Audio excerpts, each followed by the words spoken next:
Hello and welcome. I am Anti-Derivative Jill, and this is Indefinite Lunch and Infinite Combinations, and I am here reviewing episodes 7 and 8 of the Orville, called Majority Rule and Into the Fold.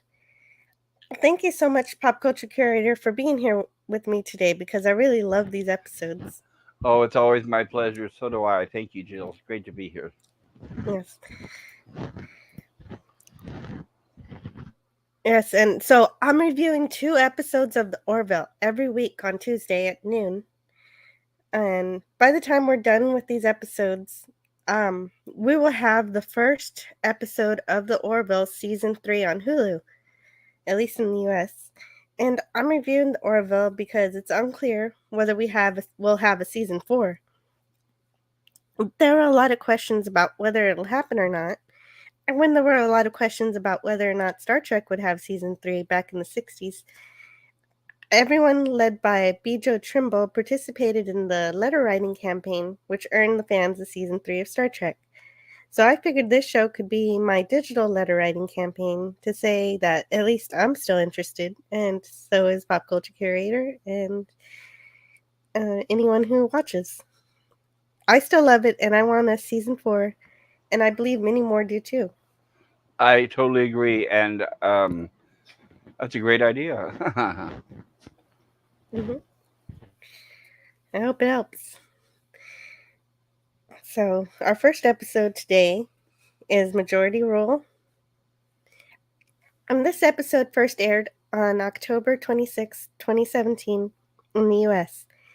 It was written by Seth MacFarlane and directed by Tucker Gates.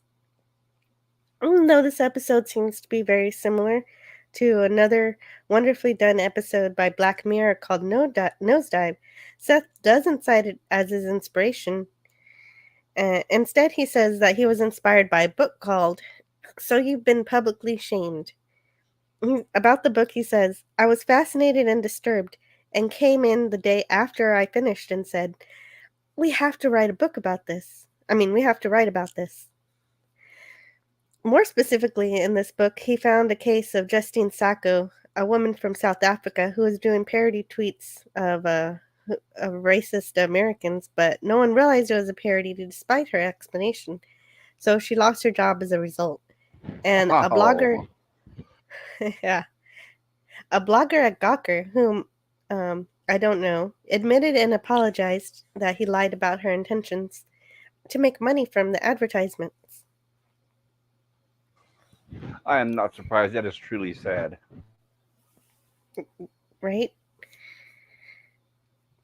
So, this is the first Orville episode that doesn't start on the ship or on Earth.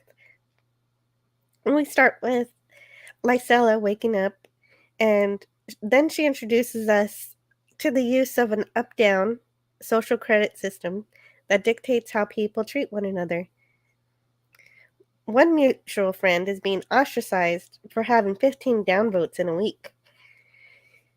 We also see this apology interview where the host is grilling the accused, steering the audience into disliking them.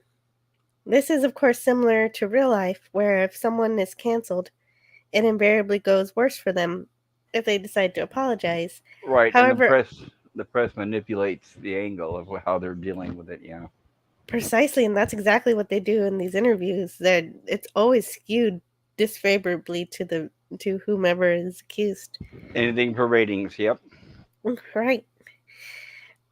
However, on this planet, people don't have the luxury of ignoring it to try to get it to go away that way.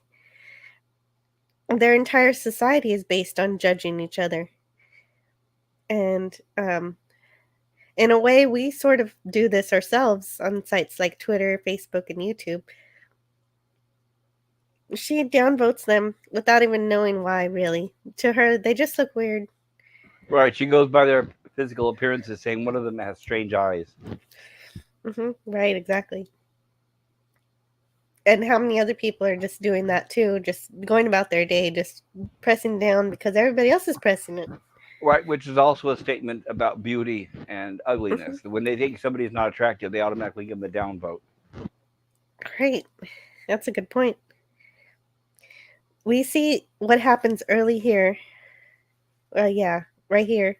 We see those very same people from that TV show, The Breakfast Show. And so they're going down the hallway, and one realizes what's going on, and he doesn't want any part of it, so he tries to run away, and he's shot and killed. The other who remains, who makes it to the chair, um, he gets the 10 million votes, the 10 million down votes needed to cause him to be electrified. And at this point in the episode, we don't know what that electrification is doing.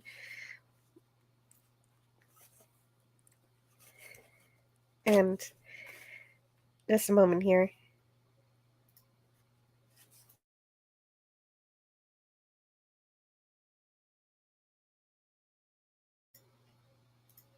All right, so Sargus 4, they find, looks exactly like Earth and resembles 21st century Earth.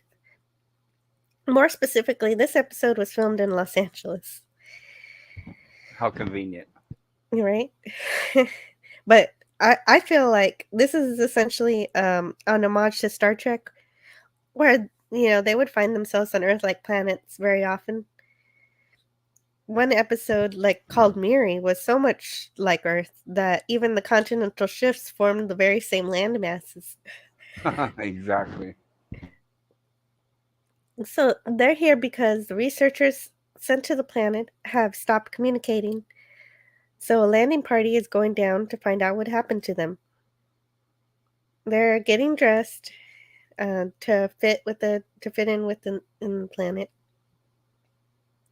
and we find that one of the missing researchers is Dr. Finn's friend Lewis. If this planet is like 21st century Earth, it's odd that we don't see any satellites around the planet that could see the Orville before the shuttlecraft cloaks. Yes, that's true. They are supposed to have our current technology. Yeah, so that part's missing. That because right now we've got it littered up there with all sorts of devices. Yeah, like the orbital itself does not cloak, so they would easily be visible. Yes. Hmm. Yeah,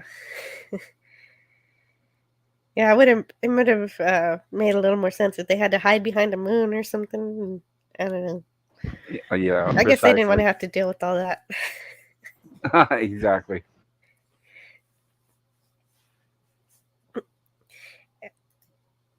So, so I don't have any dialogue for these images here. So they're here. They're going to the planet, and so we immediately see people interacting based on the system. They're being fake to each other, doing, fake little small talk, being as nice and perfect as they possibly can to get up votes from each other.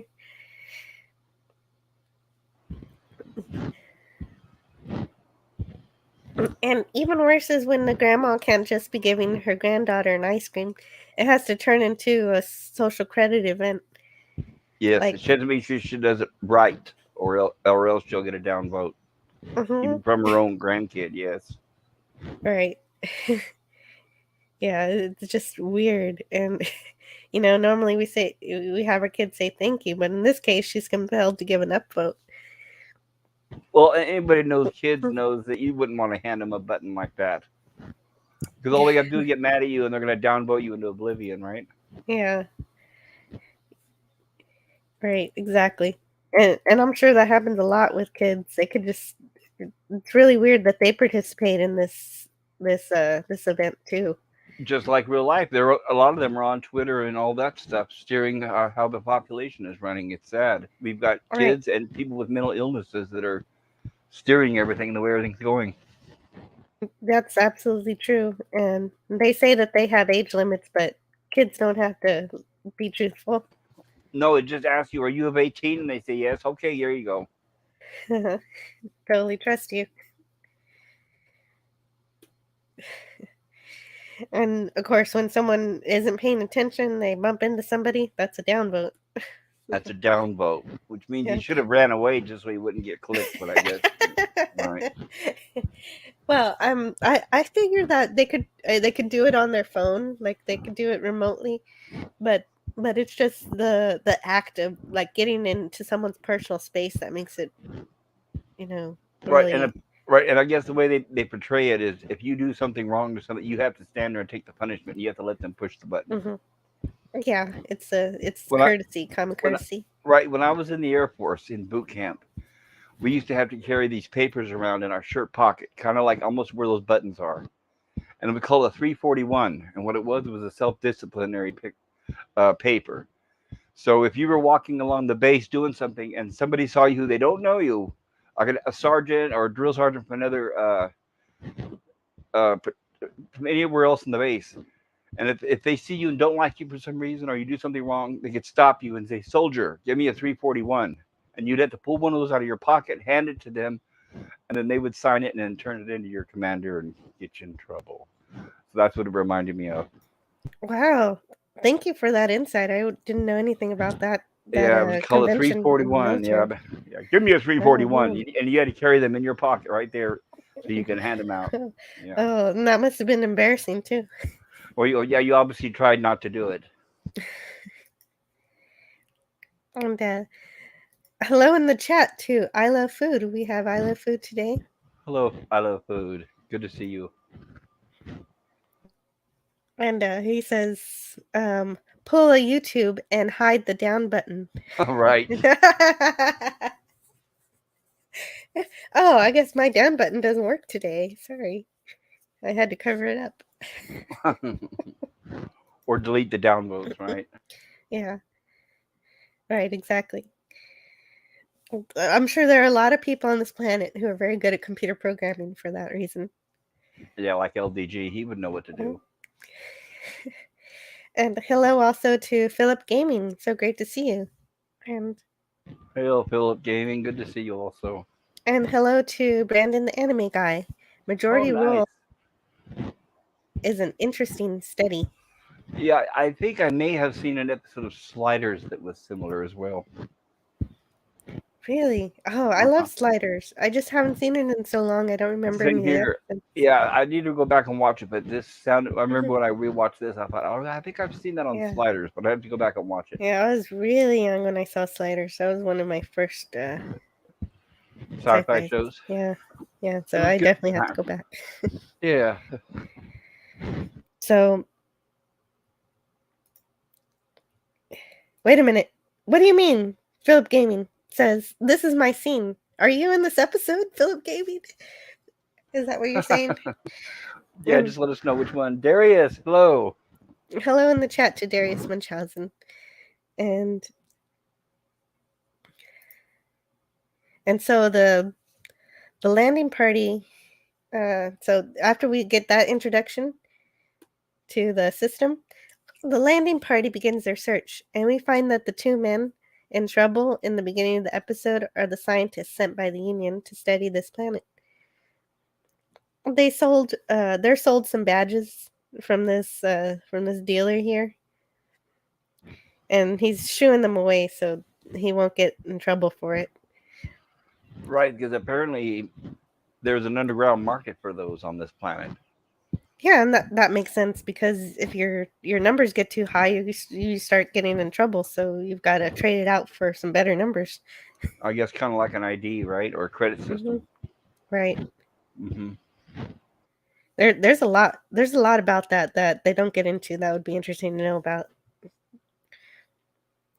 But they're giving away all the badges, so I figure they're not going back to this. But maybe they will. They can make new ones. um. Then they have a casual conversation about Alara's recent dating history, including oh yeah, here right here. This is the part where we find out that the scientists that the Orville, the Union scientists that are missing, are the ones who were arrested in the beginning of the episode, where one was killed and the other was electrified.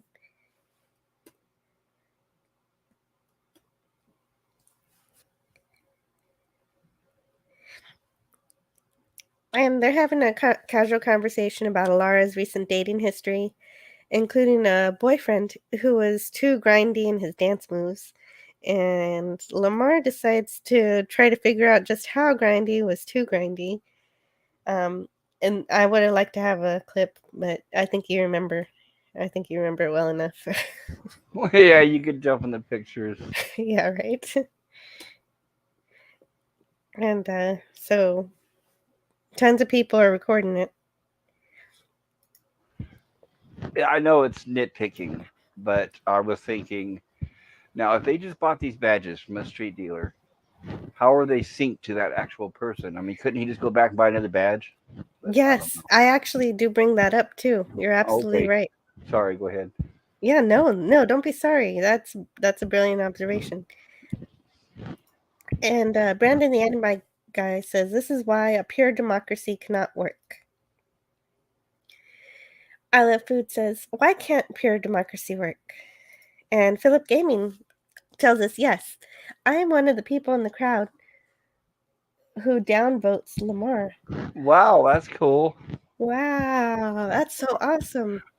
Philip, are you on screen? Can you point it? Maybe were you in one of the stills that she showed? Uh, yeah, right. I don't know. Well, if I had known, I don't know. Democracy is, Darius Munchausen says, democracy is more effective on a smaller scale. The size and diversity of a country like the US is why we need local government and representation. That's only if your vote counts, which I don't think it does. And so, yeah, right. That's a whole nother live stream about, Yes, it is. Who really uh, controls us, right? yeah, government. And I have opinions about that. So we might go down a weird It's rabbit a hole. totally different subject. Yes. Yeah.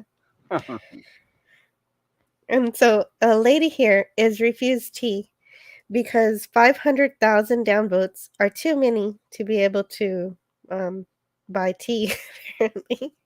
Well, it's funny because she says, "Please, I'm sorry. It was something I did when I was young and early in my 20s, and I was All dumb." right. Yeah, I Right. was young Right. and stupid, and So if you most do of these something, were from then. yeah. So if you're dumb enough to make that mistake, I guess it hangs around your neck for a lifetime. Right. So Lacella meets the landing party for the first time and seems to like Lamar in particular until suddenly his downvotes begin to climb rapidly.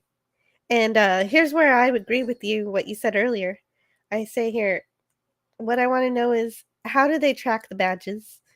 And they all have IDs, but do they use GPS or do they cross reference with whomever takes the video? And no, this episode does not answer any of these questions in any way because it's focused on the allegory. Correct. So Which is we don't fine. mind That's about that. that's okay. Yeah, you want to keep the plot moving. Right, exactly. But of course, we're going to have these questions, and it makes sense too. So, so we find out. Anyway, not being in the society, he didn't know that that statue was of a respected historical figure named Mela Griffindon, and if he had, doing a little dance in particular is no crime specifically. So now we find out that this isn't merely a social credit system, it's also a method of democracy and by majority rule, hence the title, where if enough people find something offensive, it turns into a crime, punished by the collective. Right.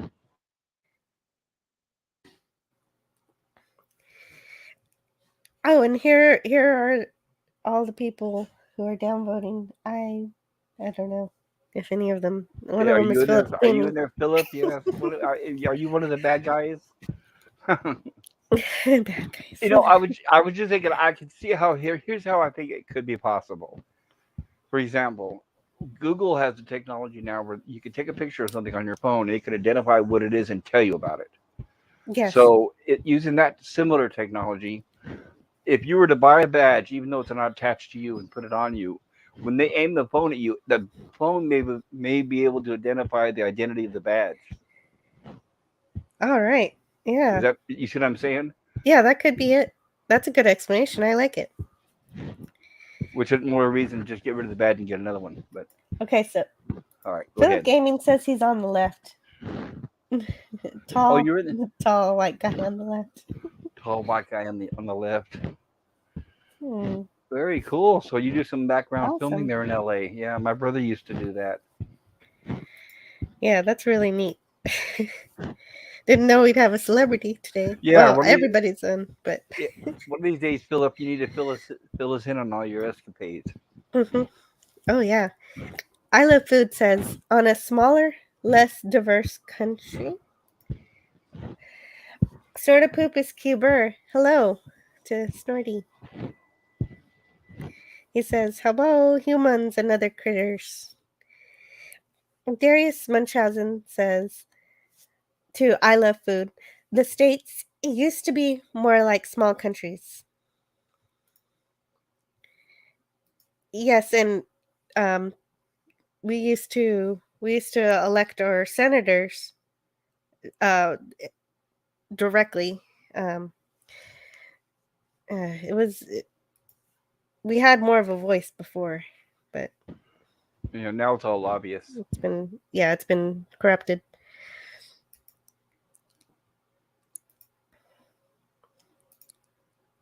hmm And everybody's saying hello, hello, hello. And Philip Gaming says, and I can go around touching people to upvote them. If you touch them in the right area. Yeah, right.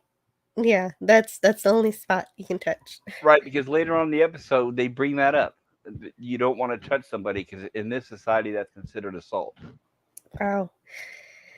Oh, right. Yeah, yeah, exactly. Yeah, Yes. Lamar does it during the show. And I Love Food says, that's what I was wondering. How many slips of the hand while voting? That's a good point.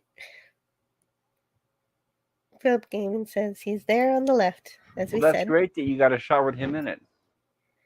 Yeah, I didn't even mean to. Oh, I didn't even know. That's pretty cool. Philip, what are you wearing in that shot? Are you the gentleman with like the brown jacket or the guy with like the blue button-up shirt? I think it's blue.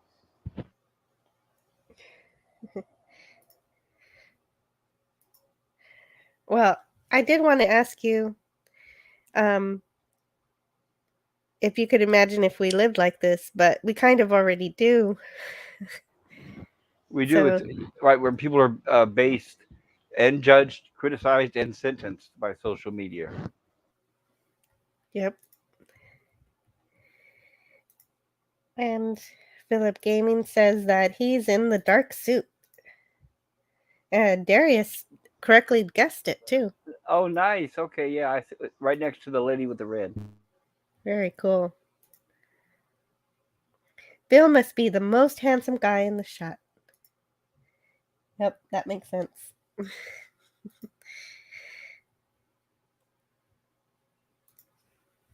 And there's some fun trivia about this in particular that humping this statue was part of the auditioning screening for getting the role for John Lamar.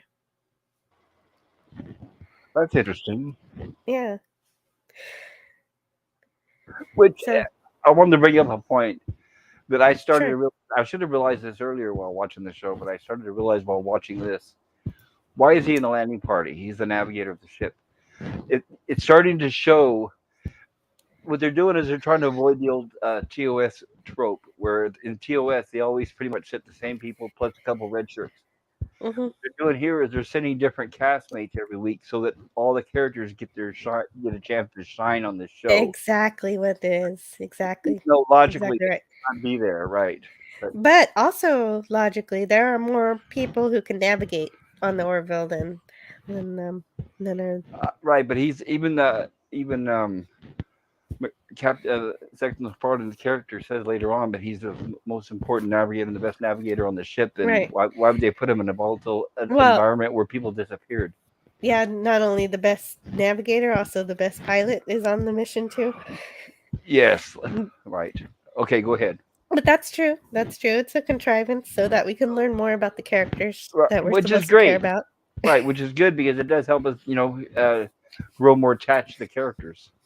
True. And Philip Gaming says, thanks, Darius. And I Love Food says, how shattering to receive a downvote after lovemaking. I wasn't expecting that. Good one. I Love Food. Not that I would know.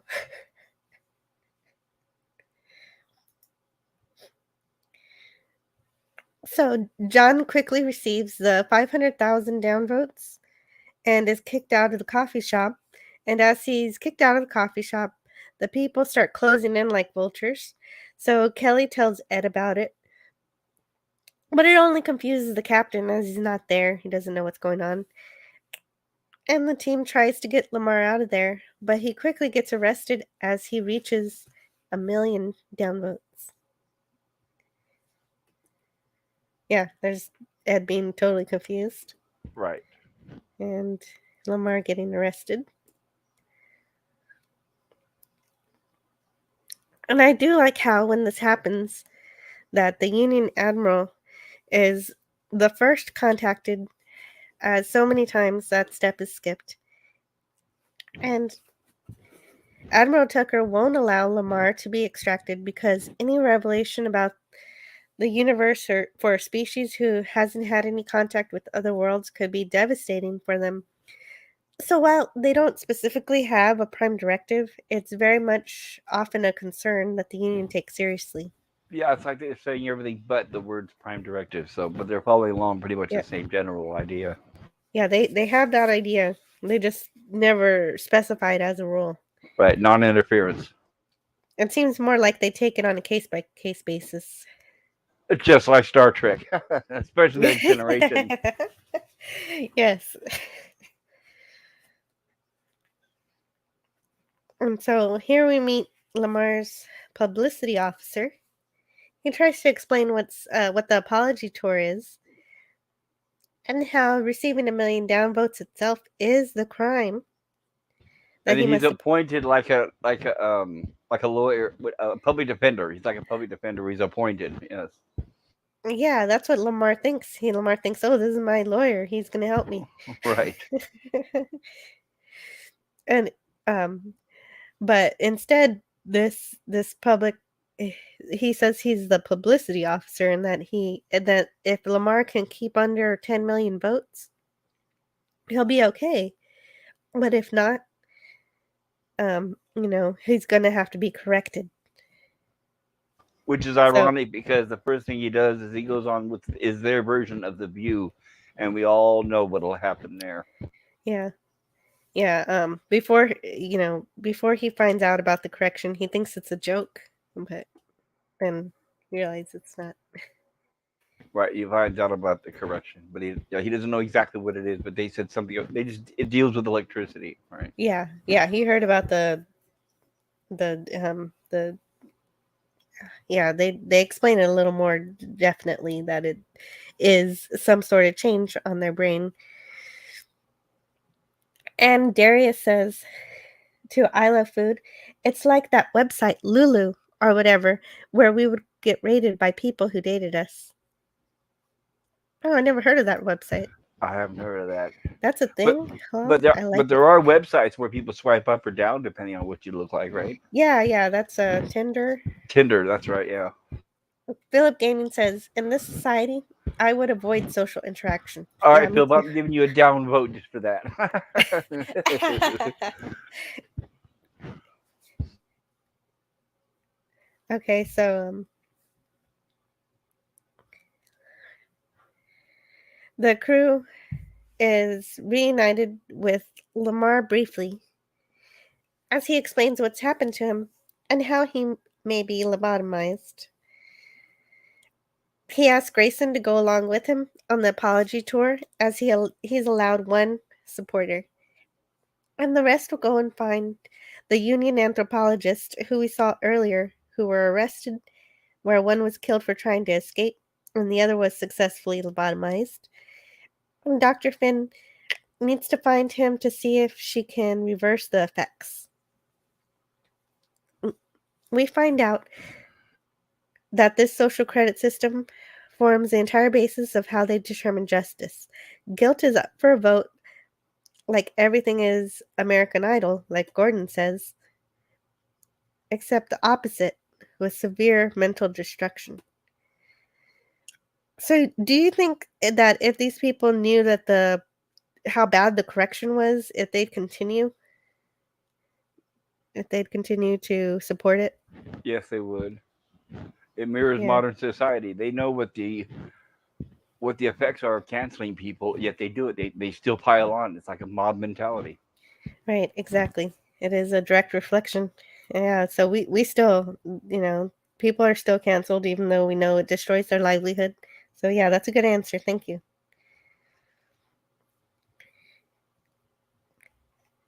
And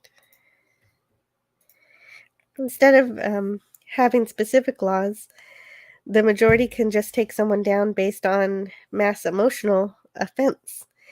And Isaac describes it as a unstructured democracy. And And here we are on the talk or the chat. yeah, this is just vapid, so I didn't really have any notes for it. They're just Well, what they're doing is they're giving him targeted questions, pretty much setting up everything. Every question they have is setting him up for failure. exactly. Because they've already made their decisions before he came on the show. In fact, when he first stepped on the show, the host had pushed the down vote before he said a word. Right, she said, I just had to do that. And then they say, good girl, like she's that little girl with the Uh ice cream huh. cone. And Like she the was lady. taught. It reminds me of that lady from G4 a few months ago with that videotape. It's that attitude. hmm Yeah, it's that attitude is rewarded.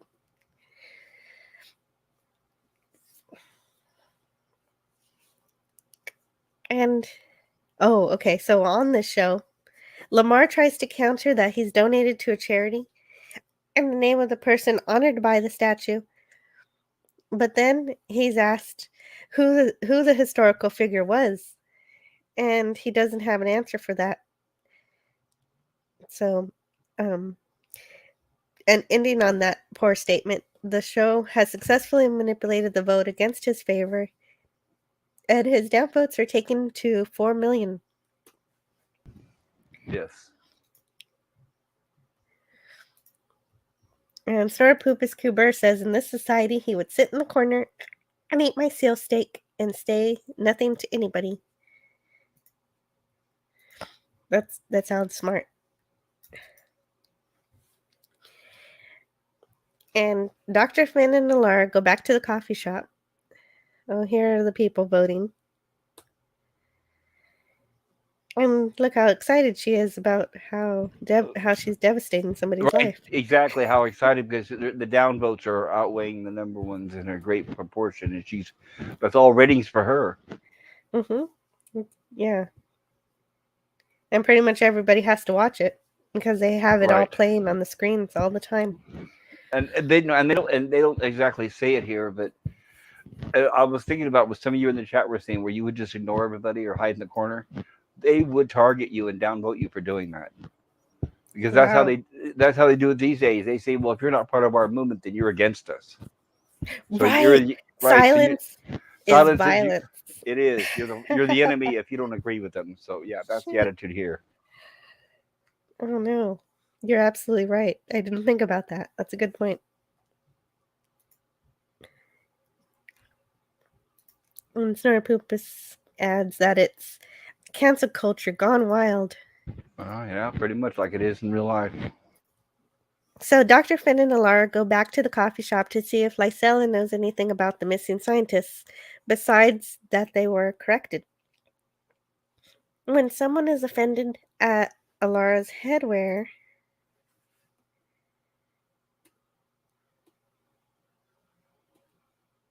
and that happens, I guess, in a little bit here.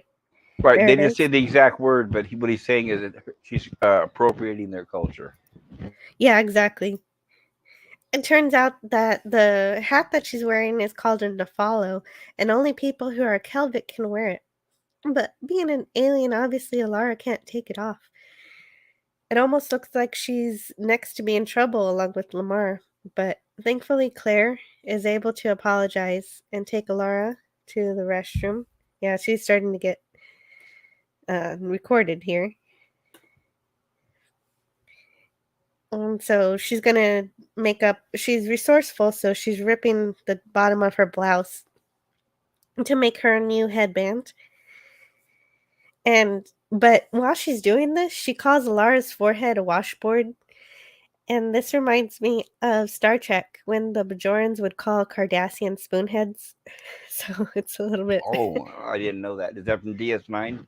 Yeah, that's from Deep Space Nine. So that's Okay. just what that reminded me of, and it's just a little bit funny that Okay. that Dr. Finn would say something like that. It But reminded me of Spock in Star Trek 4, where he had to put the headband on to cover his ears. yeah, that's exactly what it's like here. But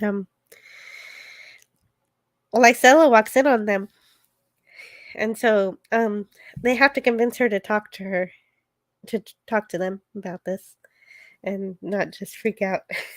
Well, yeah, she tries to leave and they stop her. Mhm. I'm Yeah, surprised she's not screaming, but hey, right. And Snortopooper said they downvote me for being a polar bear. Uh, and I Love Food says, yes, Snortopoopus, you're not a BOC, a bear of color.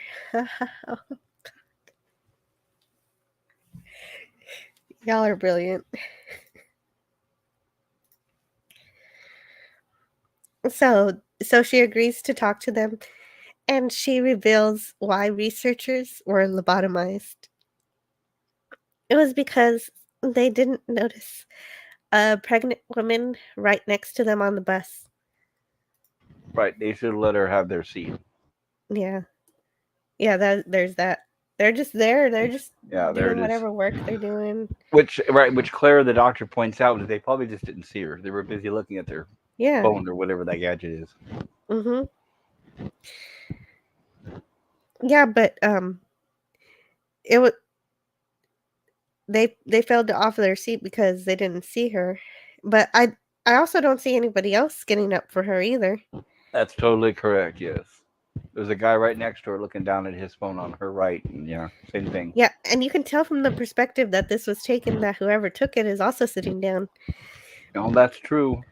So we can see outrageous and unfairly dramatized how outrageous these crimes are.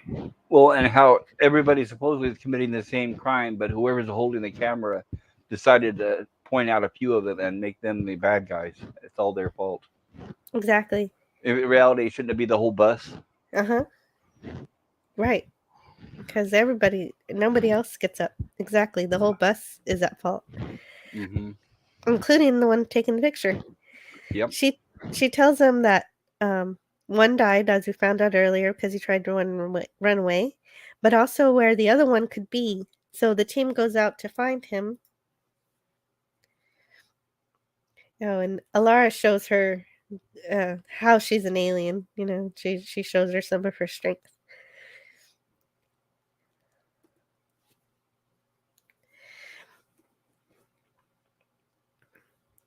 And so they go out to find him. He looks like Harvey Weinstein. Weinstein. Mm. Yeah, and they discover his research notes. Lewis is also there, but his faculties are all gone, leaving behind a very primitively programmed mind, conditioned to be agreeable at all times. And it's irreversible. Right.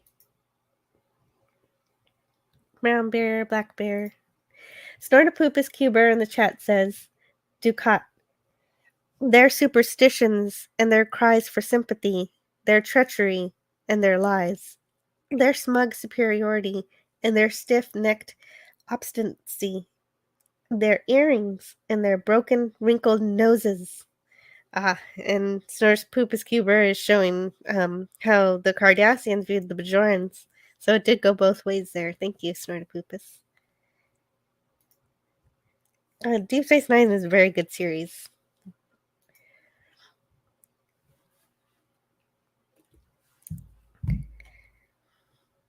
And he's just saying, he's just speaking like, oh yeah, I hope you're okay, or I'm glad to see you're happy and healthy, but he really doesn't know what's going on.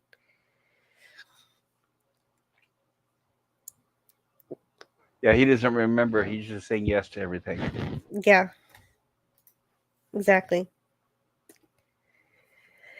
Then we cut back to Lamar at another interview where his publicist tells him to be positive, which he does, but he does it too well. Right. They're not accustomed to the way he does it.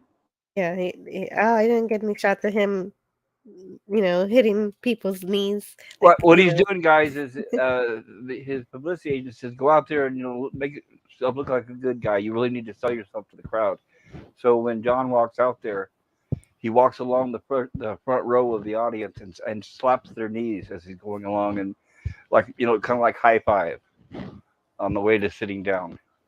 And then the Yes. host says, "You did. Why did you just assault all those people in the audience?"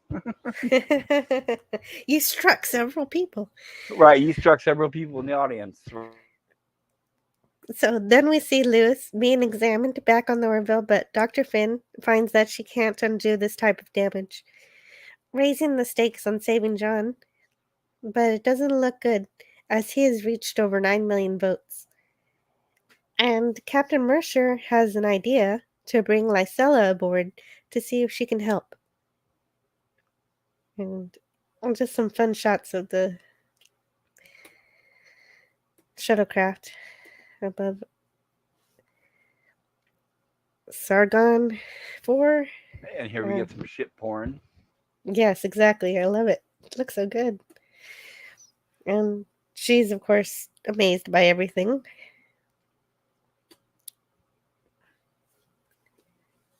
And she's going to try to take a picture. But, of course, Alara says, I'll just take that for now. Right.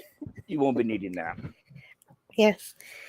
And hello in the chat to the Nerd Portal Life Form. Great to see you here. Hello there. And Ed here explains how the legal system works and how the union uses representatives and legislators to create law. And Lysella says that on her world, everyone deserves a voice. But Bortus counters that the voice should be earned. Even better, Isaac says that Lysella's world confuses opinion with knowledge. However, yes. Well, they even ask her, they say, I can't remember the exact words they used, but they ask her, they do all this without any evidence? And they said, of course. Yeah. Right. So that's very telling about the cancel culture, too. They do it without any evidence. Just by. Right, just enough people have to be mad about it. That's right. All you do is accuse, and that's all it takes. So, but however, that kind of world is what they have to deal with. So they have to figure out a way to influence the master feed, showing how easily it is to manipulate the masses. And that reminds me of how a few people panicking about toilet paper during the pandemic created mass worldwide hysteria for that commodity. Right. But you just remember the press perpetuated that, too. Yes, the press. Well, yeah, and that happens in this world, too. Yeah, they honed right in on it. That's all they covered, so it made it all the worse. And, yeah, and people were buying it up everything. And it was ridiculous and dumb. So pretending Lysella's planet is just a far-off alien world is just not true. We live it now, and the masses are easily manipulated, unfortunately. And everybody gets a vote whether they should be or not. Right. And her world just shows how far it could go if we let it. Lysella helps them come up with trite ways to improve public opinion. So she helps out with that. But before we get to that, I want to say hello in the chat to Dalek451. Hail, Dalek. Good to see you. Yeah, it's so great to see you, Dalek. And the Nerdporo Lifeform says, my last video was Orville related. Why, it's the heir apparent to Star Trek. Oh, yes, I will need to check that out. Thank you, Nerdporo Lifeform. Yeah, I that sounds agree interesting. completely with that premise for sure. And he says, I like this one. Some good old allegory. Exactly.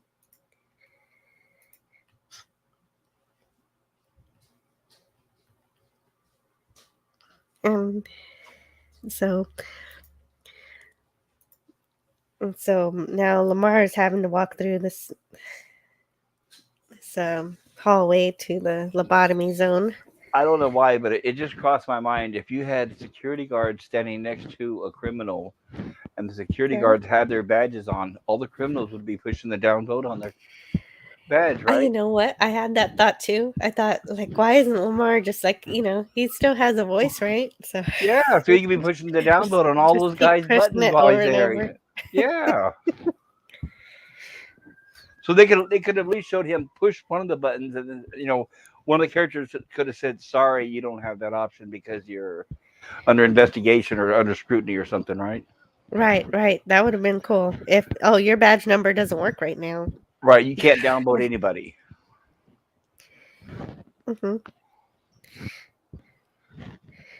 And you see, And ILIC so, Food brought this up about what you said about Black Mirror. oh yeah. And I Love Food says, social credit. This reminds me of the Black Mirror episode. Yeah, nosedive. Hello, son of a red shirt. There Hi, he John. is. I'm sorry. I've a medical setback. Oh, Oh, I'm so so sorry to hear. sorry. I hope you're all right. Sorry to. That's terrible. Yeah, that's no good. I hope you feel okay. Okay, so she finds out ways to help his image, and she says to tell them that he supports his grandmother. So they do that. Just to show how easy it is to change everybody's opinion. Right, how to manipulate the audience, right? Mm-hmm.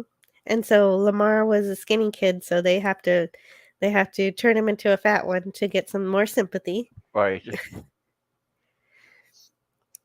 And I like when Claire asks, "What if they try to corroborate all this?" And Marcella is like, "No, don't worry, they won't do that." Right, that's just it. They never look for evidence. Mm-hmm. They believe everything they see in the feed. Yep. Because if And it's so in the they, feed, it must be true, right? yeah, right, exactly. And so Borda says, "Tell them that he's slain many enemies." So that gives them the idea to do a reunion with the soldier coming back and meeting his dog. Right. And he I even mean, says to the dog, "Hi, good to see you. I'm now coming back from war. yeah, It's good to be reunited with you." Yes. yeah, it's so obvious that it's fake, but everybody buys it. Yes. Because like normally on these type of videos, I cry, so I know I knew it was fake because I didn't feel it. Right. They show reunion with the dog, reunion with the Hmm. kids, reunion with the wives. Right. Exactly. It's really cute though.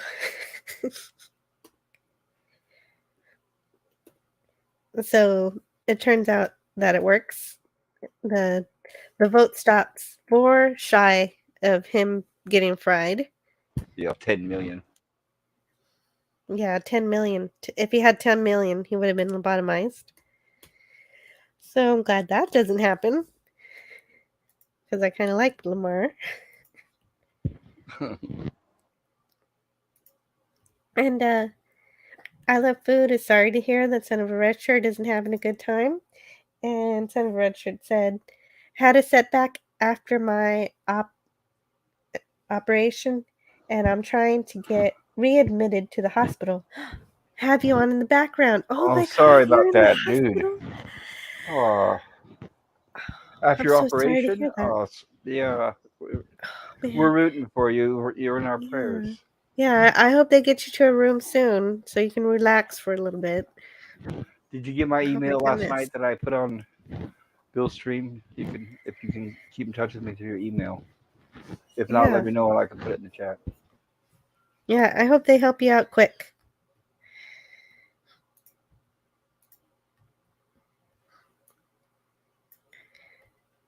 So, of course, oh, this was one I really would have loved to clip because he just says, screw all you guys, or something like that.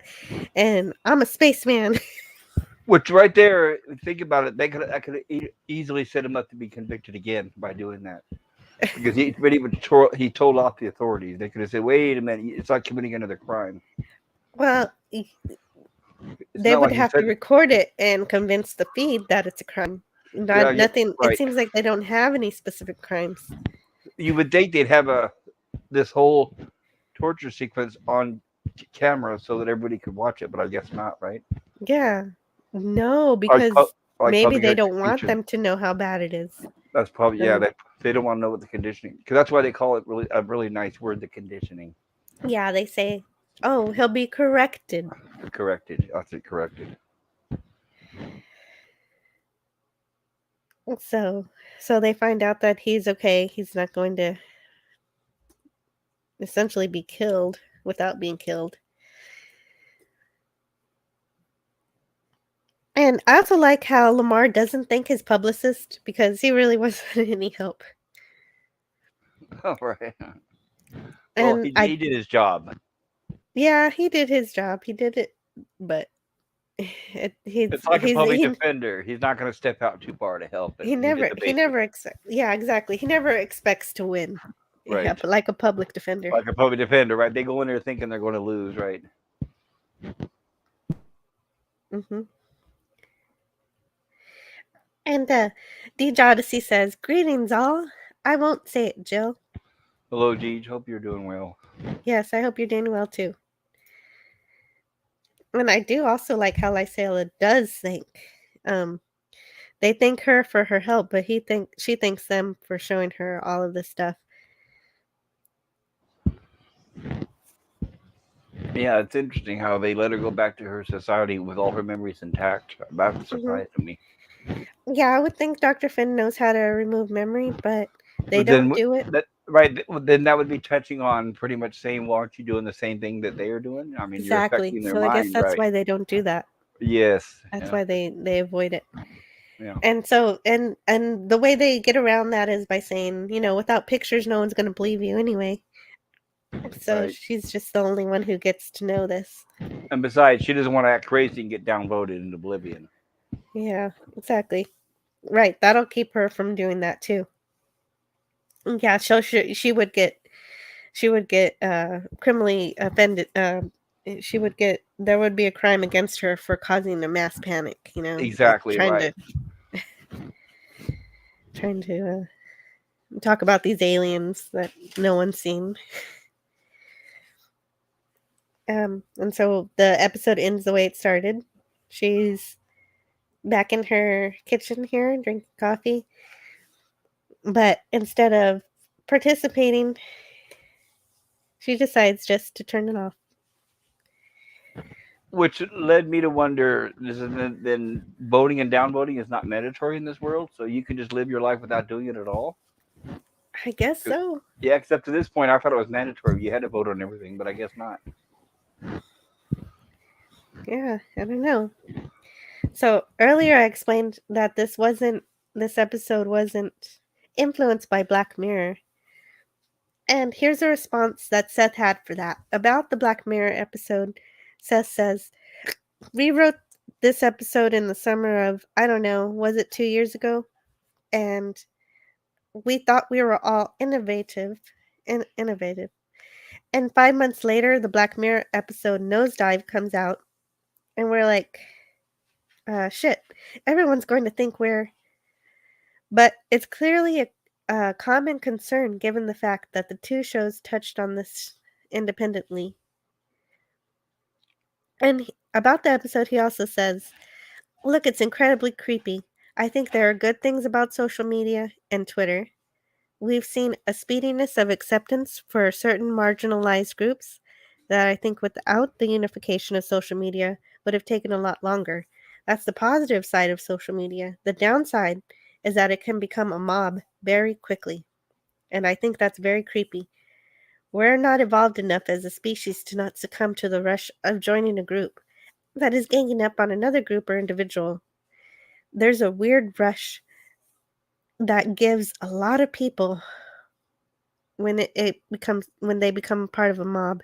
It's too soon to independently govern ourselves in the way that social media attempts to do so. Yeah, it's very primitive and barbaric. Yes. And what I have to say about this episode is that it provides a warning against the current road we're heading down, where something you say or do that's not even a crime can put you up against the court of public opinion, where you can be canceled, leading to the loss of your livelihood. And Doomcock just made a wonderful video about this recently, giving us all common sense about the perspective from his own comedic experience. And I know anyone that's watching my videos couldn't care less about the Oscars because it bores me just to think about it. But Doomcock made the perfect point that it doesn't matter whether or not what Will Smith did to Chris Rock was a skit. Will Smith is, either way, Will Smith is effectively promoting physical violence as an acceptable method of stifling free speech. And the Academy is showing that it's normal by accepting it and allowing it to happen. So it's Yeah, now accepted, right? If you're on the right side, that is. If you're on the right side. right, I made a point last night on a stream that if Will Smith would have walked up there and slapped him and said, "Let's go, Brandon," let's see what the news would have been like the next day, right? right. Yeah, just effectively, but also he's promoting physical violence as an acceptable method Of just course. because he doesn't like what somebody says, Yep. especially when it's a joke, because comedians are supposed to push those boundaries. Right. That was like because comedians have been warning us for the last few years that comedy is dead and they're afraid to go on stage. And Will Smith pretty much proved it and sealed that fate right there. That now it's going to be where it's not even acceptable to be a comedian on the stage saying jokes, Exactly. or you're going to be subject to who knows what. Right. When that's allowed to occur and it's even accepted, we've lost even more freedoms. And That's why yeah, I was it, thinking right when you were it talking sucks. about how this could be on the road to where we could be going. Well, are you sure we're not already there? Right. I think Right. we got there a lot quicker than what they anticipated. I think you're right. Yeah. And so what did you think of this episode, Pop Culture Curator? What were some of your favorite parts? Oh, I enjoy it, but it's interesting because when I watched it the first time, which was what 2 or 3 years ago when it was new, I thought that's interesting, and I could see how I would not want to live in a society like that. And then now watching it last night and saying, "Oh my God, we're a society like that." That's pretty much how we are. People are convicted without evidence, based on public opinion. And even if they're cleared, like Kyle Rittenhouse, even if they're cleared and all evidence points that they're innocent, it doesn't matter. The public's already made their decision. You're the bad guy. The public doesn't care what the courts say even now. I'm not saying I'm on his side either way. I'm just saying that people can be Okay. cleared of crimes, but it doesn't matter if the Hmm. mob doesn't like you, they don't like you. They don't care what the courts say. And that's how we are living in those days now. Yeah, we are. We are. You're absolutely right. It's pretty dark. And hello in the chat to LDG. Hey. Hello, LDG. Good to see you, sir. And everybody's saying hi. And LDG says, "Oh, the Free the Net episode." Yeah, so I just finished going through that episode. And Snortapoopus Cuber waves his paw. And Deej Odyssey says hi to Snortapoopus. And I Love Food says, "Oh, interesting. See, I'm on Will's side." And that's all right. We respect all opinions here. Darius Munchausen says hello to LDG. And Snortapoopus says hello too. And so I've got the next one ready to go. So the next episode is Into the Fold. This is a really good one. Yes, I love this episode. And it first aired on November 2nd, 2017 in the US. And this one Wow, was 5 years ago. 5 years ago. Wow. yeah, this episode was written by Brandon Braga and Andre Bromanis. So both Star Trek alum wrote this one. And the actor that I'll point it out later, the alien that the Doctor meets, I think I've seen him in Star Trek before. I do recognize Yes. him from other things. He's been in several Star Trek episodes. I should have written down all his roles, but he's shown up as a side character many Thank times. you. I thought so. Thank you. Yeah. So, although we're back on the Orville this time, this is the second episode that begins with someone sleeping. And this time, it's Claire, shown in her domestic role as a mother. Ty, the younger son, is extremely excited about a trip to a fun planet for kids that Claire has planned to take them. And kind of reminds me of Seth MacFarlane's other show, Family Guy, where Stewie says, "Mommy, Mama," and it's just a famous clip. So that kid right there that we're seeing is probably about what 13, 14 now, at least. So it's interesting how they're going to deal with the time change. Yeah, I can't wait to see that. And it's okay. Deej Odyssey. Okay, my opinion, it's going to be delayed. Okay, you can have that opinion. Yeah, it's very valid. Very valid opinion. Unfortunately. Yeah, it is. It is. I don't agree with it, but it could happen. It could happen. I think that they're going to be ready this time.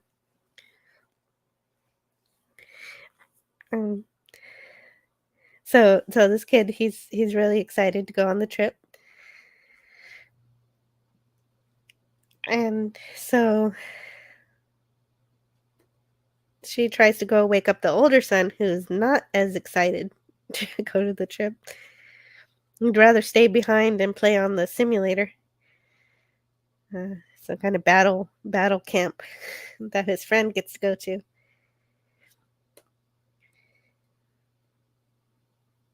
And in this episode, she's packing up Shuttle 1 and immediately takes the kids to a flight. And immediately the kids begin to fight. So they're just fighting the whole episode, basically. Right. The antagonists. Right. Lamar is going to fly, but he's needed for his navigational duties to repair some systems, showing early signs of his engineer prowess. And Isaac volunteered so he could study humanity. He volunteered to be the pilot. And LDG says, "You know what's not going to be delayed, Deej? My foot." And LGG says, "Stop jinxing it, Deej. We waited long enough." And Darius said, "What a great sentiment. You can have your opinion." Yeah. Well, I'm not going to be able to change it anyway, so all I can do is say mine and you can say yours. It's out of our hands. We have no control over it. Right? It's always my philosophy.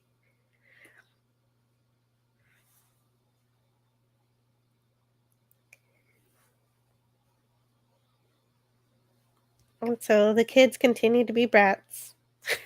I could say that several times this episode. Yeah, oh, yes. And generally just being terrible. Well, you know what, and something they don't mention, but what this episode highlights is there is no discipline. Those kids are allowed to do whatever they want. This is I have people I know personally. I have a sister who does not discipline her kids. Everything is shouting at them from across the room, and the kids are out of control. Yeah, because Isaac. Well, there is my form of discipline in this episode that Isaac does. Yeah, What Isaac Isaac finally does does, later. right? Yeah, Uh-huh, what yeah. Isaac finally does later is my method. But you know, But I'll explain that later. it just goes to show that disciplining your child is a thing of the past because now it's considered child Mm, abuse. huh. Yeah, that's true. It is. But there are still plenty of people who do that. But they have And to watch out because all it takes is for mhm, your kid to say, "Mommy beat me," and then you're in mhm. jail. They don't have to prove anything, Jesus, that's ridiculous. but it's true. Yeah, even if I don't choose to do that, Even if you don't do it's that, it not doesn't mine. matter. It just takes an Yeah, accusation. We do live yeah, in that right. society. Yeah. And I do agree with people being able to discipline their kids. Yep. So they continue to fight, and they're terrible. And hopefully, Isaac thinks he's being helpful here.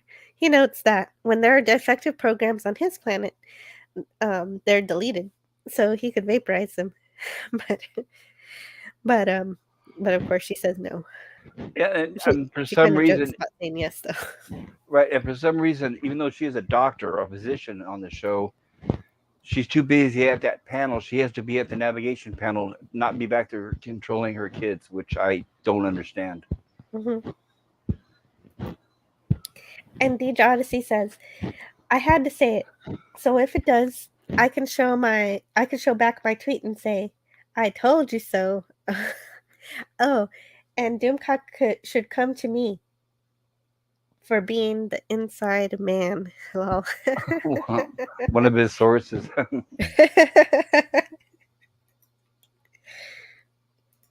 If Doom, Yeah, I mean, that's right. honestly, I used to love Doomcock, but if he would just have one episode and that would not talk about Disney, I would sub to his channel again. Oh, But I won't. he's too deep of a Star Wars fan. It is a part Yeah, of but his soul. he does that to He he can't does that, stop it.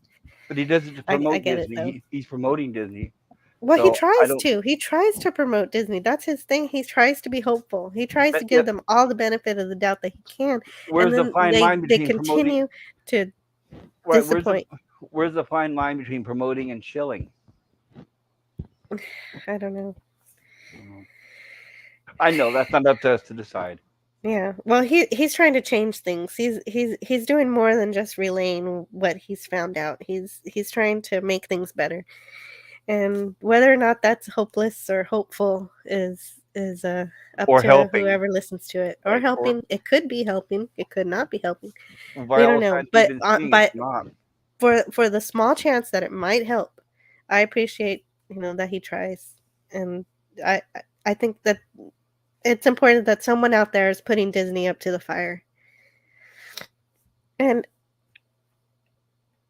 hello in the chat to Captain Marty Spock, Hello, also Captain. Good known as. morning, sir. I know it's morning for you, so hello. Good to see you. Yes, good morning, Captain Marty Spock. I wonder if he's even had his coffee yet. Yeah, I wish you could have joined us last week, Captain. They had a time travel episode. And I Love Food says boycott is the only thing that really works, and canceling. I believe that exactly. I love food. When you talk about like Disney and other corporations that are bad, that is giving them publicity. Ignoring them and not talking about them is what people should be doing. Yeah, but I clicks, clicks, clicks. That's why. in some cases that's correct, but in other cases, I don't know. I think that you've got to mention it in order to be able to fight it. But I respect both sides there. And Darius says hello to Captain Marty Spock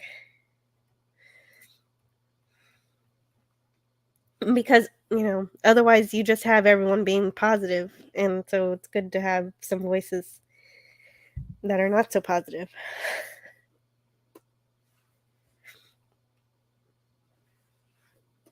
Oh, try to pronounce that name, huh?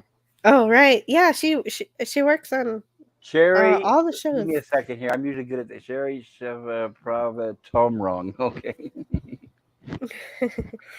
Captain Marty Spock says, I have not even had coffee. I'm listening to you guys in bed. Nice. Well, sir, that's why you have a family. All right. Have somebody bring it to you.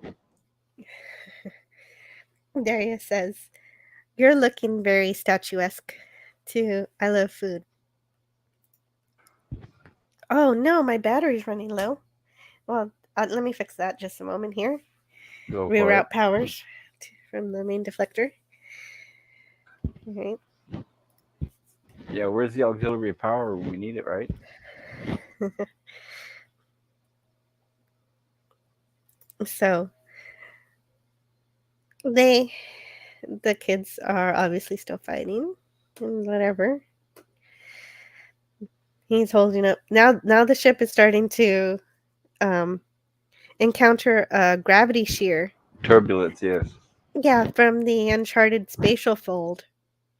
And so I looked up this type of anomaly, and this one is a classic. It's a classic one used in science fiction, way back in science fiction history, dealing with a method of space travel that can move you far distances very quickly.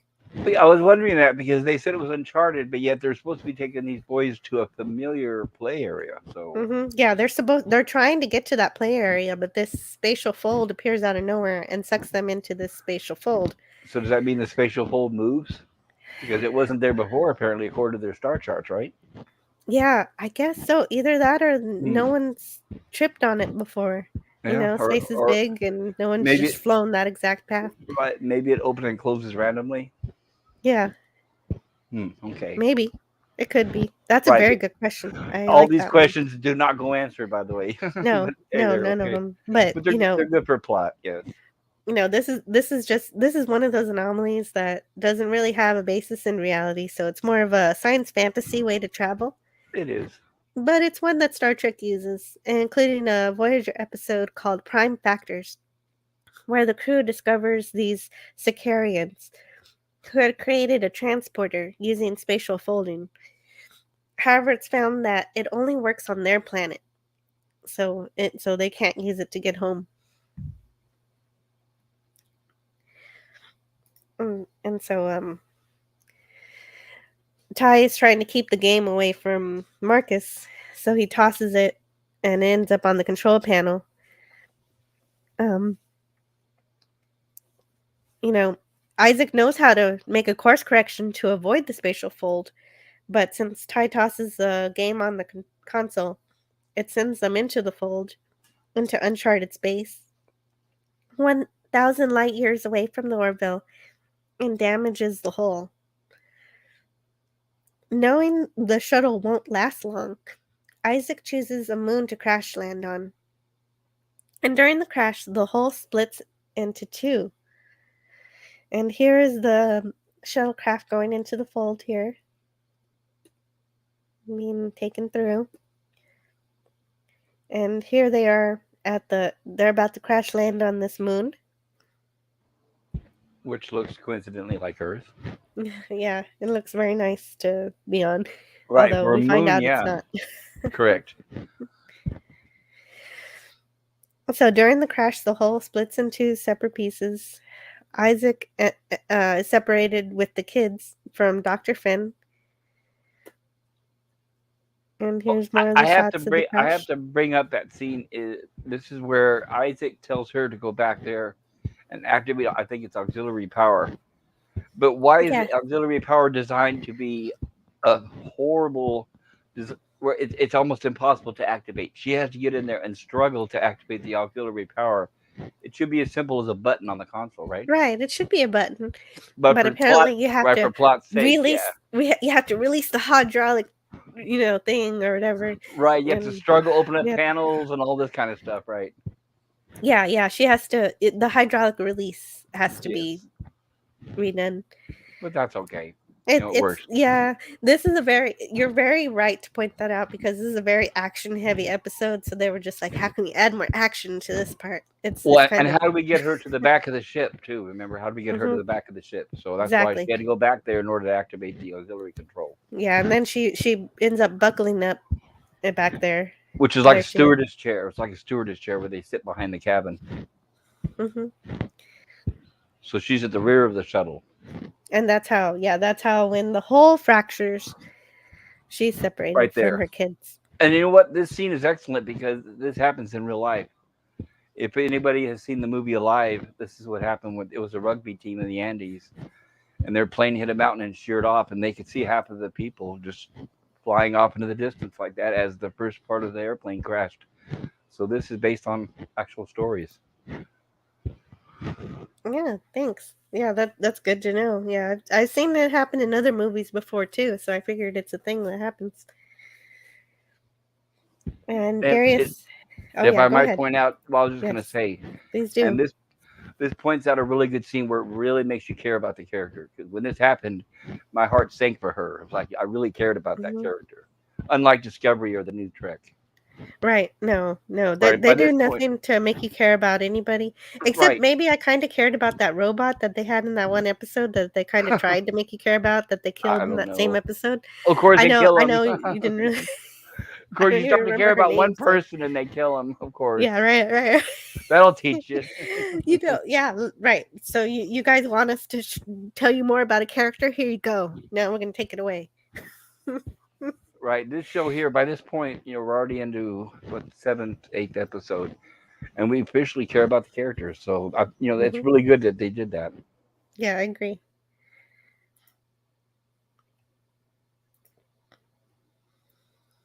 And Darius Munchausen puts that name back on the screen that I'm in no way going to Sheba embarrass puppet myself and wrong. try. Sheba promoter wrong. Yeah. I'm not going to even try. He Well, says, oh, here's the easier way to say it. Also known as Cherry Chev, an American yeah, author. that makes sense. She's an American author, screenwriter, comedian, and producer. She serves as an executive producer of Family Guy and a co-executive producer of the Orville and Resident Alien. I didn't know that she worked on Resident Alien. That's cool. I really liked Resident A- season 1. Resident Alien, is that a series? Yeah, that's a series. I liked season 1. I heard they went woke in season 2, unfortunately. Uh, But okay. Yeah, I'm not surprised. yeah. But I haven't seen it, so I don't know for sure yet. Some people are very sensitive to that stuff. Um, and I Love Food says, Darius, thanks. But skip leg day. I skip leg day. And Sherry is a Thai American, born in Columbus, Ohio, and raised in Ann Arbor, Michigan, graduating from Huron High School in 1995. She grew up not far from where Darius lives. That's really cool. Yeah, that's cool.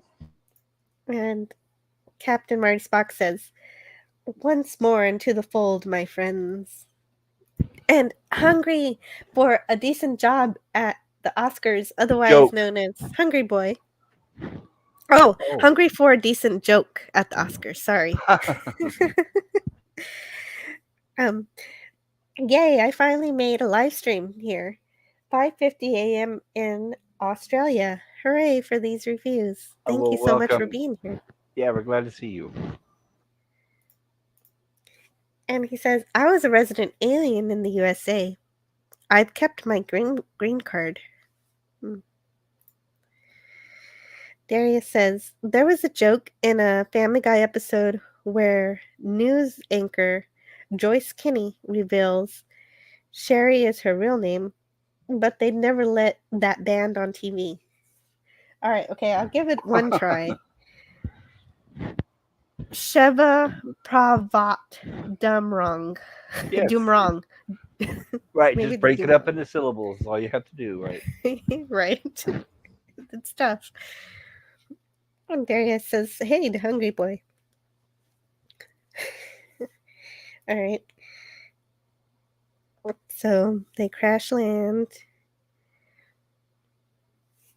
and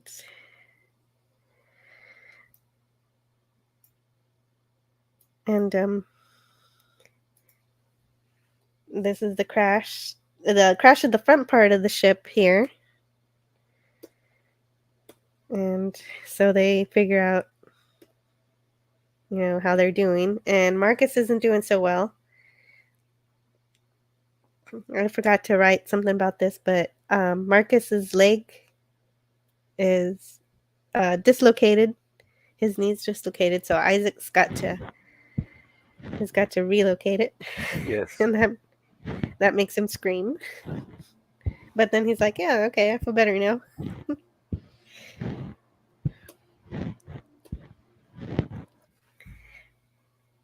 And, but it works. So then the shuttle loses atmosphere. And there's Claire. Yeah, there's Claire there. And then we see someone taking her away by somebody. And we get a big shot of the area here. And Isaac goes off alone to find Claire because he believes the weakness of the children will slow him down. While he's not wrong, leaving the kids alone in an unknown world is definitely something an artificial life form would do. Yes. He's He going by li- necessity, not by feelings, right? yes, exactly, without emotion. That's the logical thing to do. He leaves the eldest with the weapon, but that's kind of dangerous because he doesn't know how to use it. Well, and But it's funny because he even says that weapon will increase your chance of survival by 24%. It's like, that's yeah, not very much. it's something. Something, right? When faced with a dire situation, however, it's good to see that Marcus can stop fighting with his brother for a few minutes. He agrees to accompany his brother to relieve himself, but they hear something that spooks them into staying on the ship, which begs a question. I don't know if they have any bathrooms on these shuttlecrafts, or Yeah, if they it were. does. I guess they were on the other side of the ship with Claire. But they don't. When you think about it, there's no room for them. But maybe they're just designed for short travel. Right, right. They It, expect you to go before. I mean, same. Okay, I know that my knowledge is not as vast as a lot of you because I'm a fan of the TOS. I don't remember bathrooms on the Galileo or any of the Enterprise shuttlecrafts. Did they have bathrooms on the shuttlecraft like a DS9 or Voyager or any of those? I don't know. Yeah, that's a question they answer later. I don't know. I Or don't remember. they probably never answered it 'cause I don't know if they ever answered like bathrooms off the bridge or anything, right? I don't They think they had did. they have somebody must know. I should know the answer to this question, but I don't. I know they have sonic showers. Sonic showers, we do know from the motion picture, right? Um, but someone comes to kidnap Ty and Marcus, and Marcus does try to defend his brother. And unlike Mikey Spock, he actually does hold it the right way. He does hold the gun the correct way. But luckily, Isaac is there to save them just in time.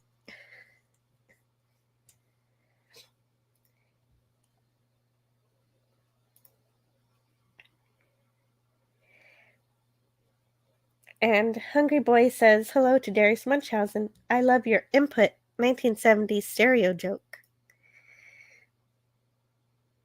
And Darius says, never let that name on TV. And Hungry Boy says, hola to the Great Bear, Snorapupus. And Hungry Boy says, no need to reply, but I love this scene from this episode. So accurate for a cybernetic mind. And he also says to Snorapupus, have you had a decent sleep, or are we both suffering from the insomnia witch? And Snorapupus says, lots and lots of snoozes. So Snorapupus slept well, but Hungry Boy didn't. Oh, sorry to hear that. Oh, and my cat is pushing my computer. Hey, Kit Kat. Excuse me. I think she wants lunch. Yeah, lunch or It's attention. both. So, oh yeah, this is where he gives him the weapon and shows him how to use it and how to put it on stun. Yeah, it's a good thing And, this planet has pine trees. oh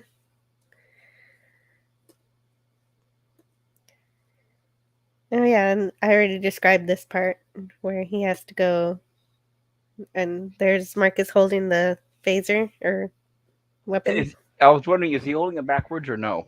No, he's not. I Okay, thought so too, because I looked that up. Like I was like, when I look back here, this is how it should look, that is and so correct. it's still correct here. It just looks weird from this angle. Is Yeah, why it it's the looks. design, right? Because it has that bell there on the end. Mm-hmm. Exactly. And there's the alien who's sick, who wants to eat the children and tries to kidnap Marcus, and is shot by Isaac. And by the way, like you see Isaac, that shot of Isaac, it reminds me of a western. This is like sort of like a western themed episode. He has his gun holster like that with the guns on his hip, so he kind of Yeah. reminds me of like the lone gunman. Wow. Yeah. Seth MacFarlane really loves his westerns, so I don't doubt there's that influence here. And so back on the ship, they're at dock, where John Lamar is working on a new spatial manifold, and he'd like for them to change it from the music that they have going. They're playing "Somewhere Down the Road" by Barry Manilow. To he wants something that's less sad. Once more, a lot of current pop culture references. Yep. It's only now, when engineering is deep into repairs, that they receive word that Dr. Finn never made it to her destination, and Chief Engineer Newton says they need 2 days to complete their upgrades. So Captain Mercer asks Lieutenant Lamar to go to the last spot where they know that Dr. Finn's shuttlecraft was. But he says that he's taken apart the navigational array for repairs, so he's going to have to navigate with just the stars. That's a good shot of Yaphet. Well, yes, Yaphet is concerned about the doctor because he obviously has a crush on her. Yes, exactly. Claire's missing, he says. You're right. He's upset about that. Oops.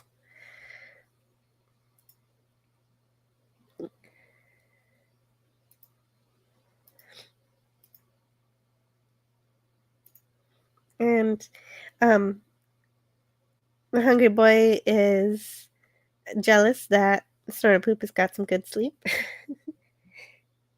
He said, Snortopoopas says, I've been going to bed early just about every night, even if it means missing streams. That's very good, Snortopoopas. And Hungry Boy says, all the camera work is so much better than modern stuff. Clean, simple, yet effective. And no shaky cam. Oh, Yeah, yeah, the scourge of society is shaky cam. I hate that stuff. you're right. Why did they do that? Well, because it's bad script writing. Because what they usually do is they pick a static shot because they know it's boring and it's poorly written, and they'll either drown it out with the music being louder than the dialogue, or they throw in the shaky cam to try to make it more appear more exciting than it actually is. Yeah, that's so annoying to me when the music's so loud and everybody's whispering. Uh It's huh. awful. Uh huh. Hello, CW. Yeah. Mm-hmm.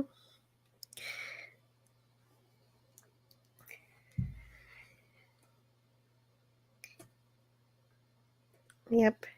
Yeah, these shots are fun.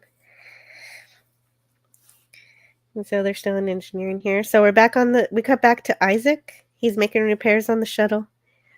And now having to be the one to have to deal with the kids yelling at each other, he attempts to use Claire's line to get them back in line. And it works to shut them up for a second because they're confused that he's using her voice, Yes. her words rather. He doesn't use her voice yet, but he uses her words. And he does that so that he can tell them that they're out of dysonium, which is what they use to power their shuttlecraft. And Marcus notes what he learned in school, that resource is found on many worlds, and asks Isaac to look for it. But Isaac can only use his comm scanner, which is the Orville's equivalent to a tricorder, because they don't have access to the shuttlecraft scanners. But he actually finds traces of it on the hull, so um, that means that there has to be deposits near the mountains where they crashed against earlier. So Marcus had a good point there.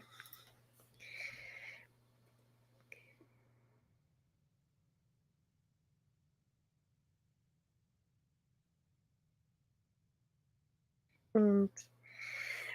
We cut back to Claire, who appears to be in some sort of prison as the door is locked, and the prisoner and the captor is revealed to look much more like the other aliens who tried to kidnap Ty, but he's not sick, and he seems to try to be nice despite keeping Claire locked up. He tries to feed her, but she questions about her location and concern that she needs to find her kids, and he believes that he's keeping her safe, and by that he intends to not allow her to leave. Right. We're never Eh, really. He's not. He never really explains his motives. yeah, not in this scene. This is essentially a mother's worst nightmare, to be separated from her kids without knowing if they're okay and not being able to do anything to get to them. That's why he says that he's keeping her safe, but she says safe means something else in my language. And she begins to look for a way out, seeing a panel on the wall that is bolted. And so that's going to be her method of escape later.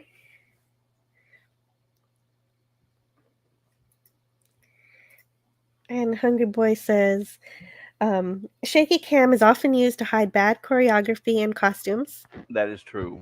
And Snortopoopa says, remember when they used to brag about the steady cam and smooth camera moves? Pepperidge Farm remembers. I have to point out, and I'll make this fast. I don't know if anybody has ever seen the Brady Bunch movies, not the TV series, but the movies. They made fun of exactly the shaky cam effect.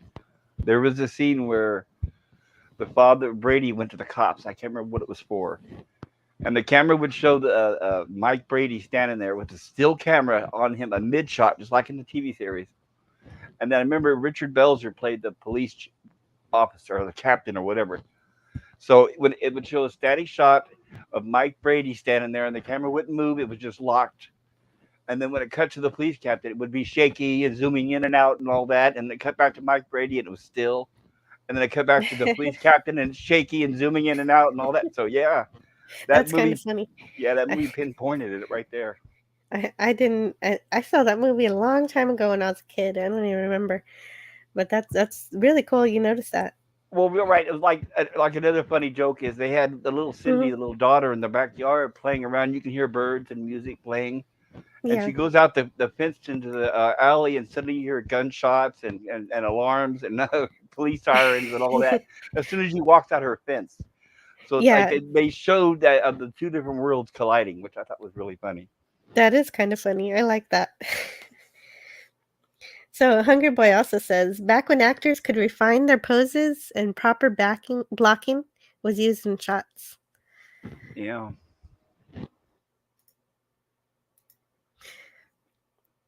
So the kids are still fighting. And so Isaac did essentially what I would have done from the beginning when they began fighting about the game and just vaporizes it. yeah. The mother should never let them bring it on the trip in the first place. Well, she said not to, but then she did nothing when they had it. Correct. I would have dematerialized it in the matter replicator and, rematerialized a book or something. I don't know. Well, was she gonna? She saw it when they were getting into the shuttle. She could have removed it from them and handed it to someone there in the shuttle bay and said, "Hold on to this till I get back." Yeah, exactly. But Um, that, but then we wouldn't have the plot move forward. That device is what helped us move. It hitting the console is what yes, caused the ship to crash. exactly. That's exactly a good point. Yes, No, that, they needed the kids to fight in order to cause the otherwise Isaac would have been able to easily get away from the right. That anomaly. yes, that little game is our MacGuffin of the episode. Mhm. Well, very good point. But it's still a fun episode. It is, and it helps. This is the episode too where we get to know the characters of the two boys. Yes, exactly. And that's her parenting method. So that's how she parents. Well, and without saying in so many words, she basically is. She says to Isaac, "Don't tell me how to raise my kids. I know how to raise my kids." Because he tries to give her advice, but he doesn't know how to do it Exactly. correctly. Right? Right. He doesn't know any more than she does how to do it right. Yes. Until this moment he finally comes up with a great idea just to shoot it. And this is Oh, there also it the is. yes, and this is also the episode where we'll see where the kids are slowly growing more onto him as a father figure. Yeah. Yeah, Isaac asks Marcus why he treats his mother like that, and Marcus doesn't really realize what Isaac is talking about. So Isaac synthesizes his voice to play back all the mean things that he said to her, and just then, the aliens descend like zombies on them, trying again to take the children, but Isaac is able to stun them. And Isaac realizes that these aliens are sick and starving. Marcus teaches Isaac that sometimes um oh yeah, here's Isaac shooting down the aliens. Well, okay, so these are just supposed to be stunning them, but we see this blue effect. I guess that's just the stunning mechanism. I think so. Yeah. So they look sick. And Ty wants to hold Isaac's hand, and Marcus teaches him that sometimes they need to hold hands. Small children need to hold hands And they to do feel safe. establish, right, and they do establish that the people are sick from some sort of waterborne disease. Yes.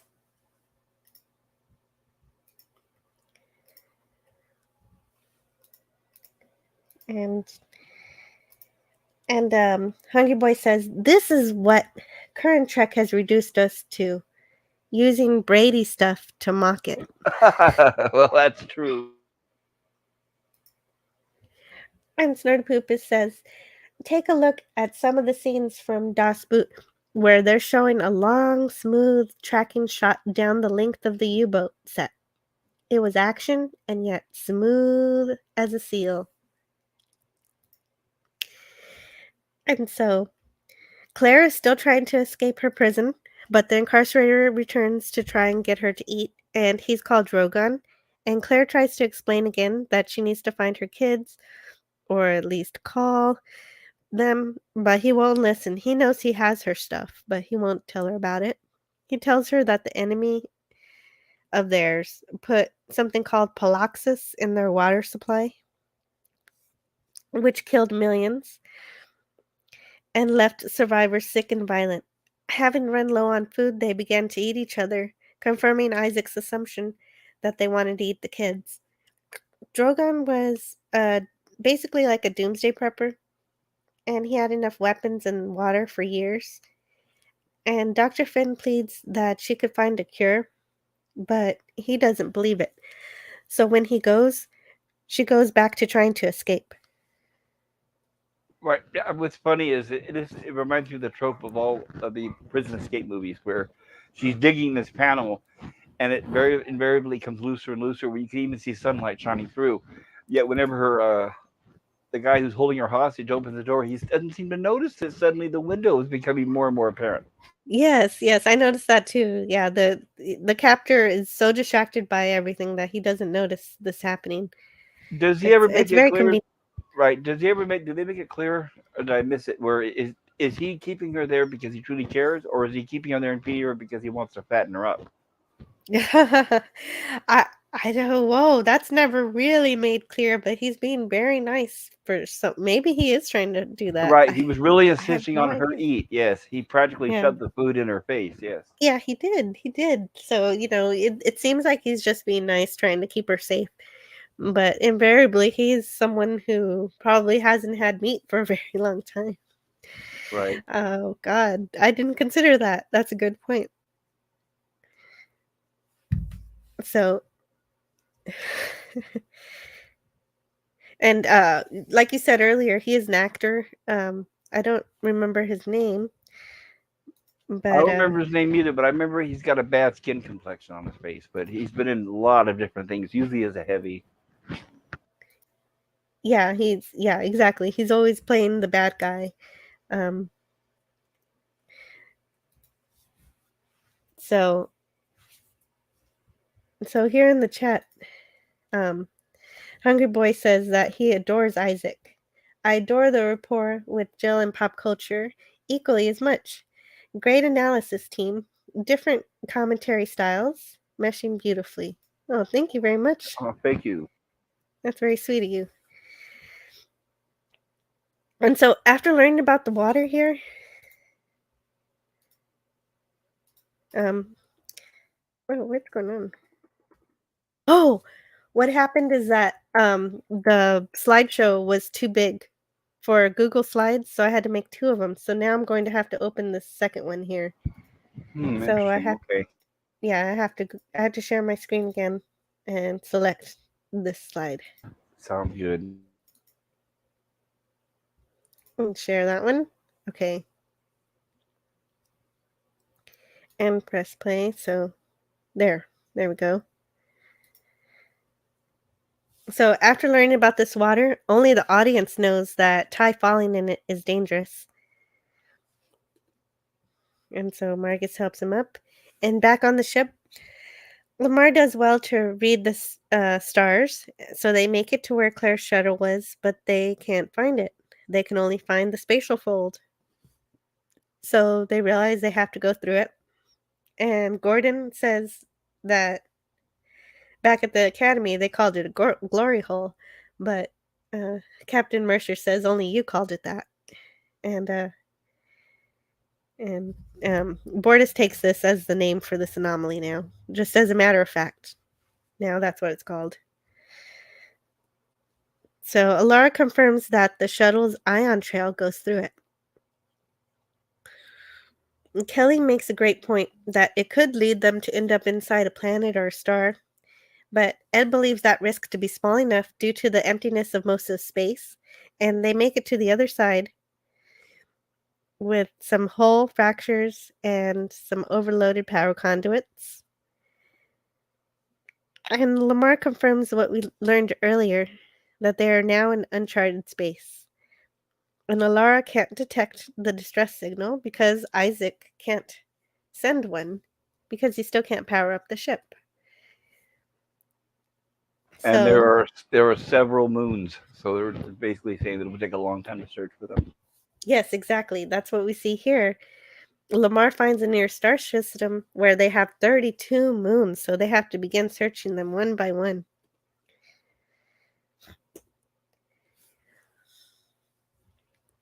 And here Isaac makes camp, and Marcus is finally realizing how disrespectful he's been to his mother and regrets it.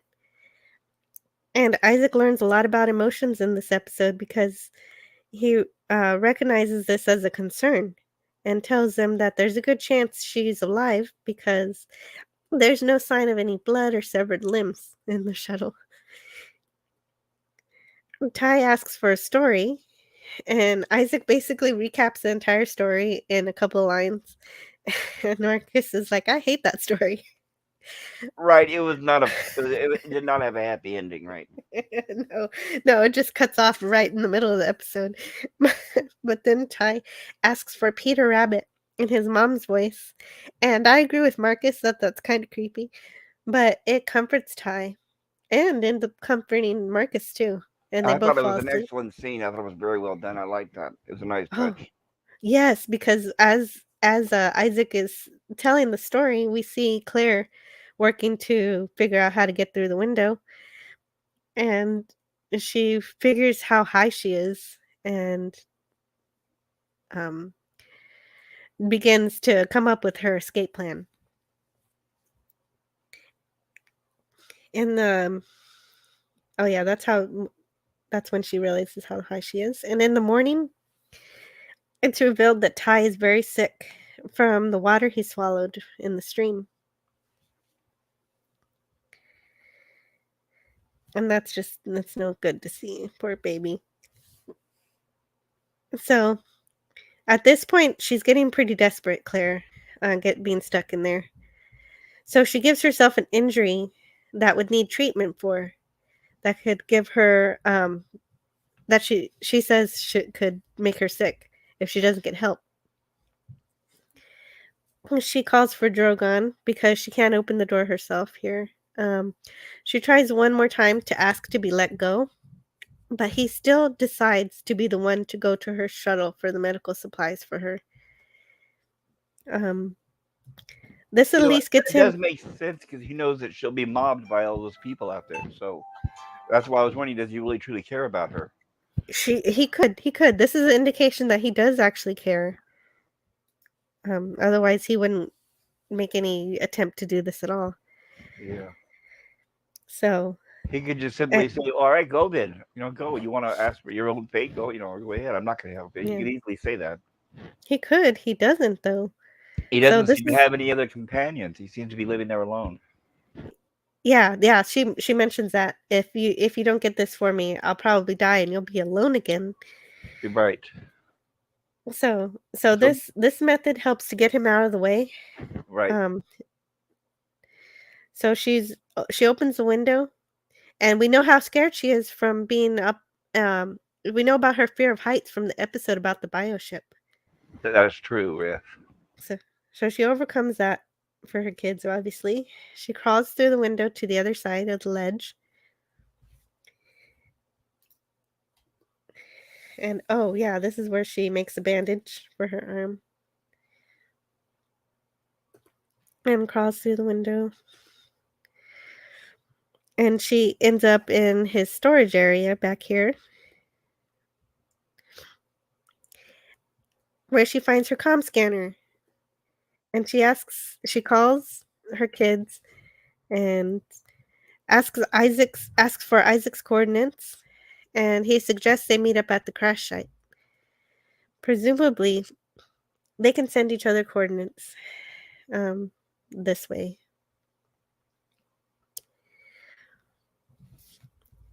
So, I suppose it wouldn't be a good idea to have that sent all the time because an enemy might be able to zero in on you too. So that's why they Oh, have to send it. absolutely. Yes. That But theoretically, this planet, I mean, I know it'd be assuming, but you would assume this planet would not have the technology to be able to intercept a signal. that's true too. That's pretty lucky in this case that Yeah. they've descended that far back into primate actions. Um, Marcus apologizes to her for saying that she sucks, and she says that people say things they don't mean when they're angry, and and like how sometimes she yells at them, and she asks him to take care of his brother rather. I have to be the devil's advocate in this scene. Way too long and drawn out. That scene should have been much more rushed because she should have been in a hurry to get out of there before that guy came back. I think you're right. That's true. She They does. spent She does yeah, spend a lot of time on that. on the phone talking to her kid while she Hmm. should be getting the heck out of there. But that's Yeah, just a right. nitpick. I no, that's a good nitpick. I mean, because they're spending a lot of time on the humanity stuff. They're like, oh, Yeah, when we she can talk should be about that trying to get later, out. son. I love Hmm. you. We can talk about that later, is what she should have Yeah, said. right. Yeah, right. Yeah, Right. At the end of the I episode, they can agree. I recap. agree Yeah. completely. So she finds a knife, and unfortunately, since she spent all that time talking about it, Drogon gets back. Exactly. He comes back. Uh-huh. That's a pretty cool shot of her though with that knife. What was funny is that this whole time you're keeping in mind now she's a doctor and she's just, thinking about what she's going to do with these weapons. She has to. Right. Which Bones, remember now, Dr. McCoy in the TOS was the same thing. He wasn't a fighter. He was a Yeah, healer, right. right? Right. He was a healer. Oftentimes, his method of taking someone out was with the hypo spray. Right. Or like in City on the Edge of, City on the Edge of Forever, where he just knocked the guy out with a couple of karate chops.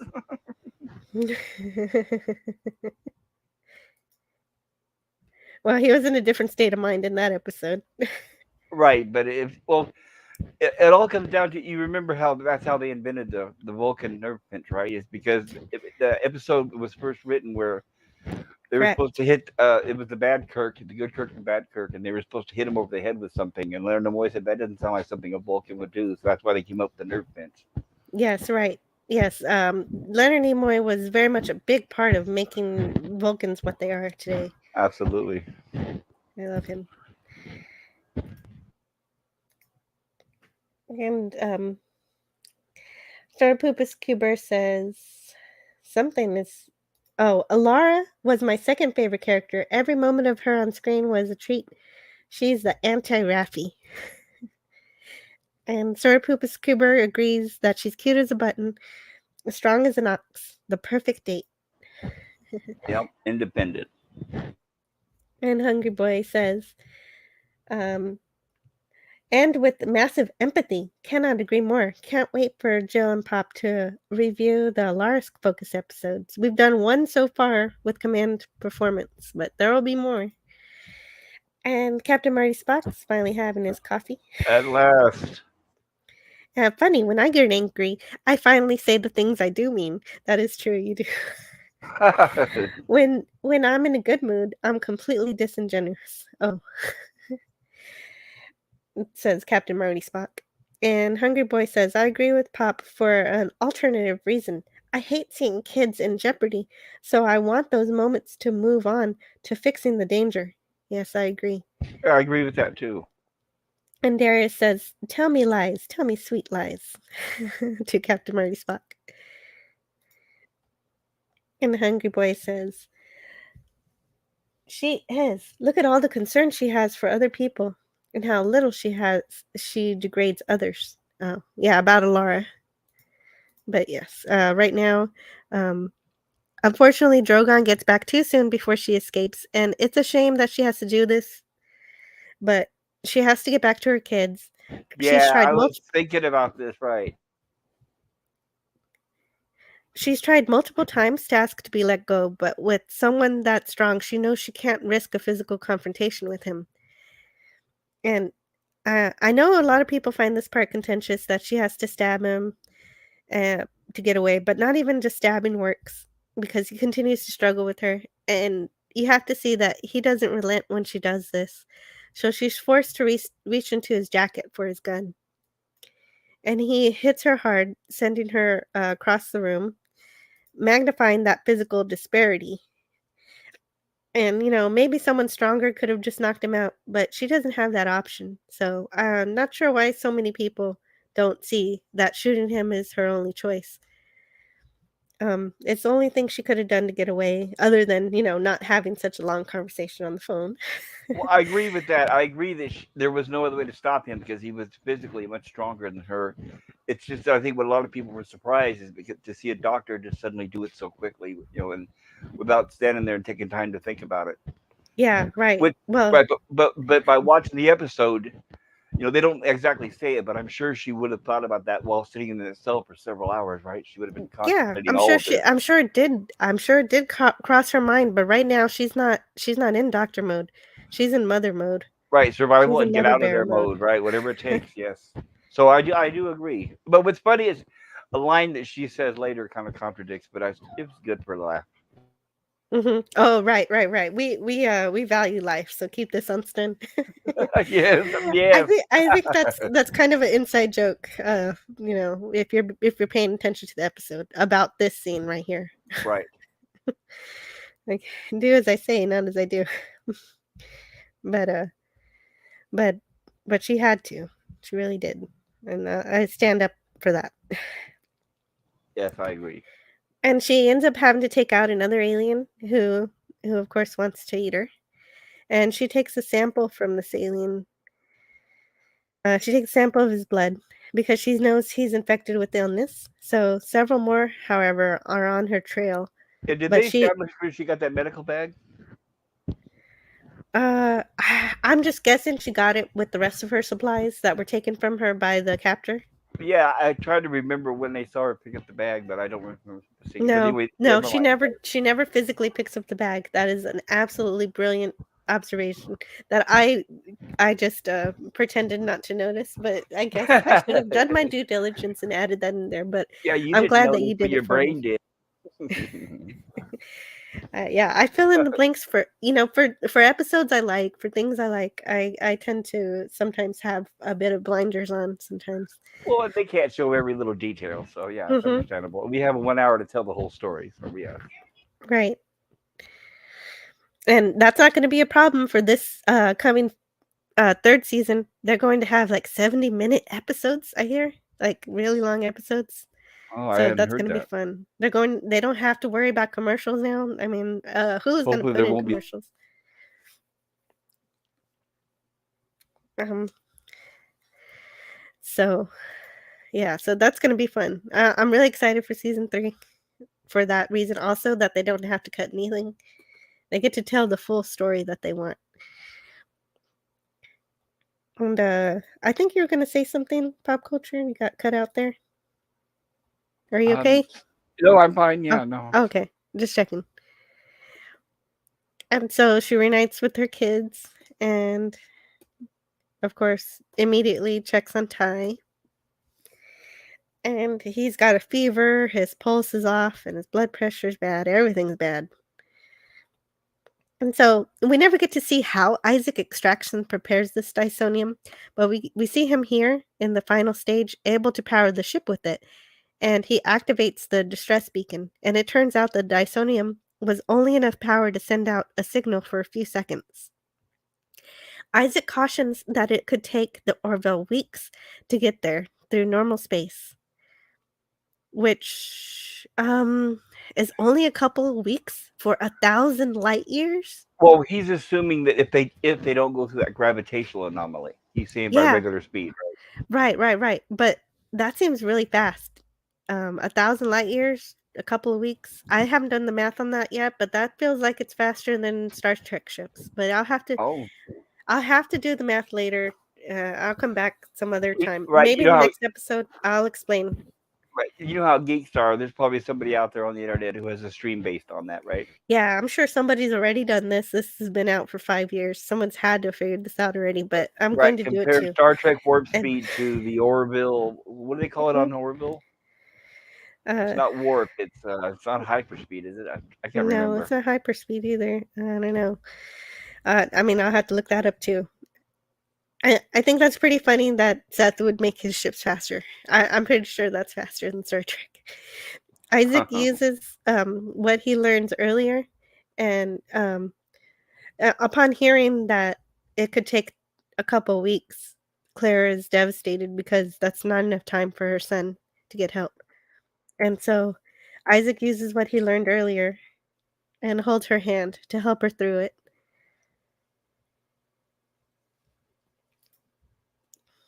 And back on the Orville, oh, and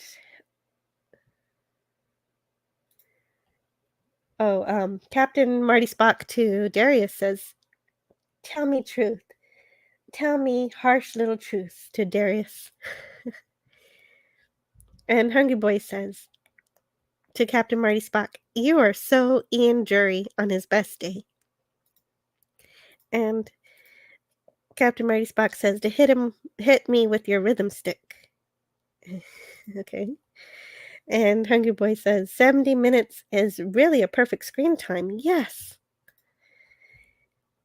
Then the handhold is the proper shot, perfectly composed and angled. Yes, I agree.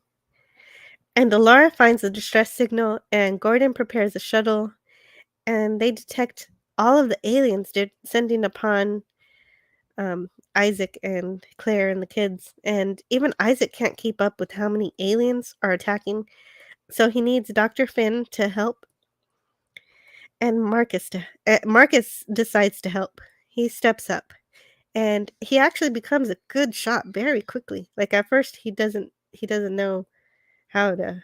Oh, he's unfocused. All Isaac has to do is to tell him to focus. Right, which is more believable. It shows he's a bad aim at first until he realizes how to use it. Mm-hmm. Yeah, and someone who loves video games that much, it makes sense. He can do it eventually. Yeah. That he's done this on the holodeck. You know it. Right. Yes. That's another thing that makes it believable. And um, that's something that's so. So even though they don't directly kill him, at least they're only stunning, so he's not having to kill here. That would be a very devastating thing for a little kid to have to do. That's why a lot of them wouldn't be able to pull the trigger at all, right? Right, exactly.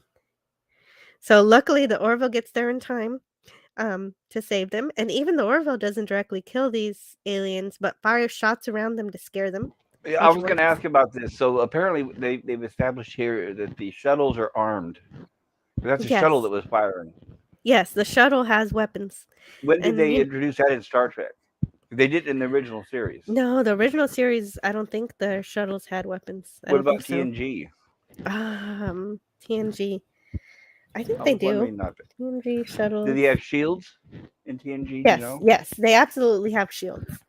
Yes, they have. I Okay. think they have like some weak phasers or something. Okay. Because yeah, Uh, because this one episode made me start but thinking I could about be that. wrong. Thinking, you See, would think that all shuttles would have had weapons in. okay, so like yeah, like Raquel says, I'm a nerd, not a geek, so I don't know all of the weapon stuff and all the ship stuff. So And I'm so not an so expert, Raquel right? gives me an out on that one. Right, and we all know that there are people out there who've probably spent hours and hours talking about these hmm subjects. So yeah, And so I should remember from the episodes, but I guess I just don't. I'm just like I said before, I know TOS more than the rest of them, I and I I know. know Yeah, I know for sure that the D Space Nine shuttlecrafts do. I do remember having some kind of defense. Gotcha. So um that's another thing for me to look up. And um oh, hold on a second here. I lost my place on the pictures. No Okay. problem. So they get there just in time, and with her med lab on the Orville, she's able to quickly heal her son and get the toxin to begin leaving his body. And then I love how Kelly indicates that she's going to ask the Admiralty to give the cure to the planet. And so that's something that's often overlooked in the story, where the heroes are saved and the planet is left to fend for itself once again. So it's nice that they're going to do something to help them. Well, isn't She, this akin to the episode? Was it Miri? Remember that they had that yes, disease, and then Yeoman Rand got it, and Yeoman Rand got the disease. McCoy created the cure, cured his team and the crew, and then the people on the planet, right? yes, exactly. It's exactly like that. Okay. That's a good point. So Star Trek does it in general. I mean other sci-fi. Other sci-fi is just like we win, we run away. Right. But Star Trek and the Orville is continuing that tradition.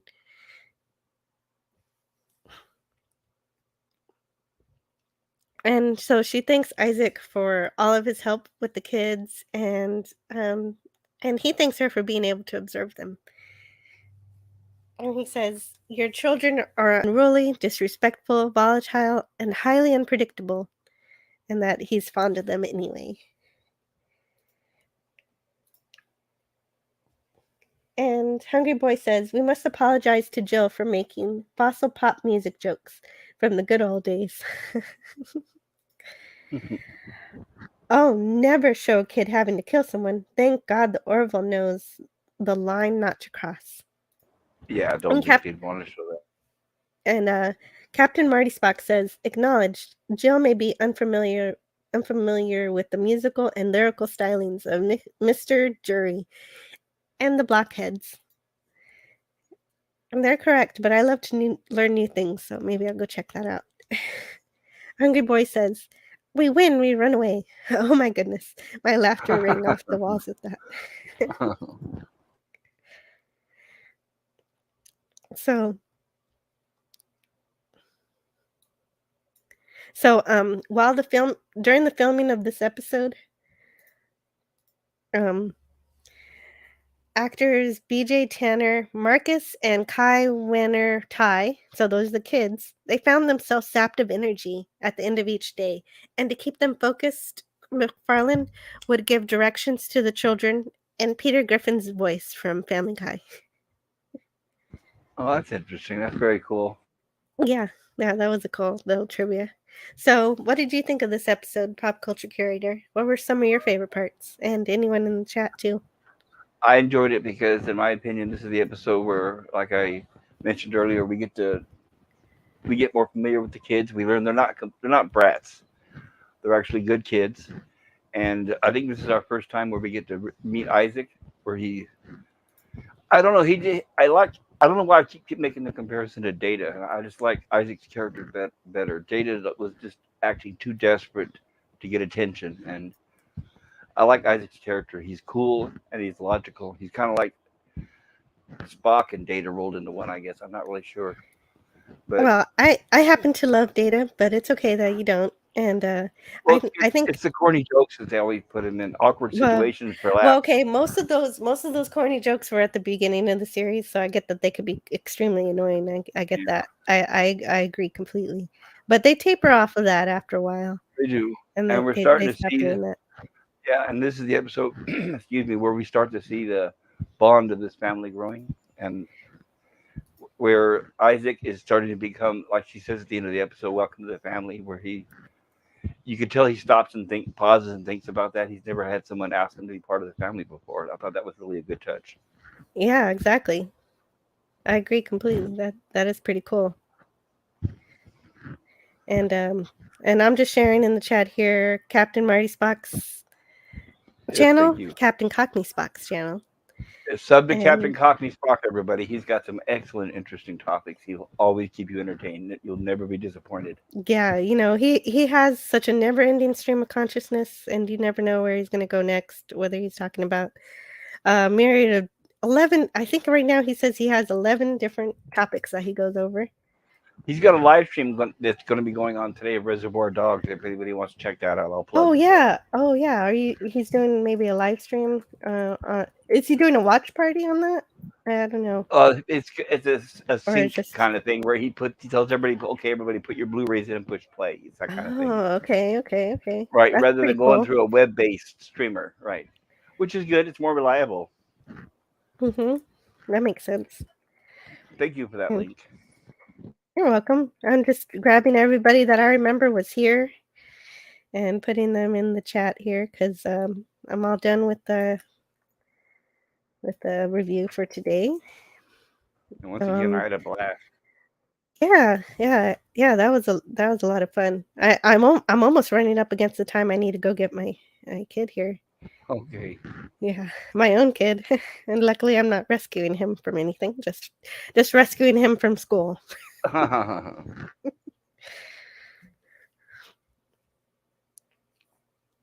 And so I also have here Pop Culture Curator's channel, and you've recently gone to LA and done lots of shoots of screening locations and stuff, right? Yes, I'll be posting them to my channel gradually. If you like that sort of thing, you can please feel free to check it out and sub and like if you like it. I will be. I filmed several things, but I'm also busy. I work a lot, so I'll be posting them steadily every few days or so. I'll be posting a new video. I want to keep the. I want to keep it consistent, and then when I run out of material, I'll go back down there and film some more.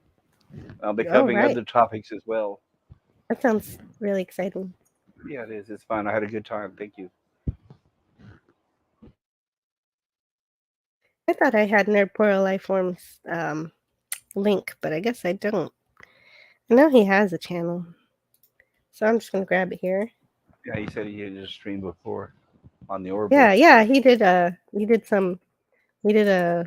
video, he says, on the Orville about how it's the successor to Star Trek, which I agree with completely. That is a wonderful video topic.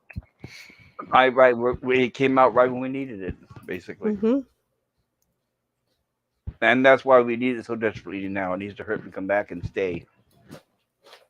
Yep, I agree. It needs to keep going in some form. Right. So support it, everybody, when it comes out. Please watch and Yes. like it. Yes, make sure to watch season 3 of the Orville coming soon in the Yeah, summer, yeah. I'm June sure that. 2nd. Yeah, I have a feeling they'll be watching very closely to see how many people watch it. Yes. Oh, and Brandon, the anime guy, was here too. So I got his link here. Oh, very cool.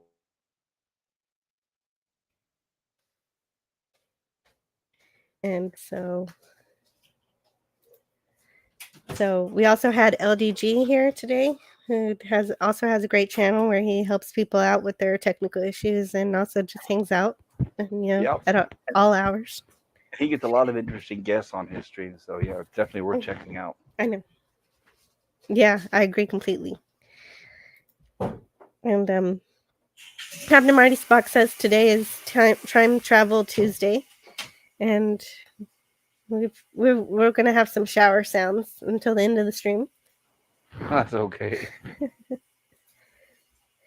And also, Deej Odyssey was here. Thank you for being here, Deej. He also has a really cool channel.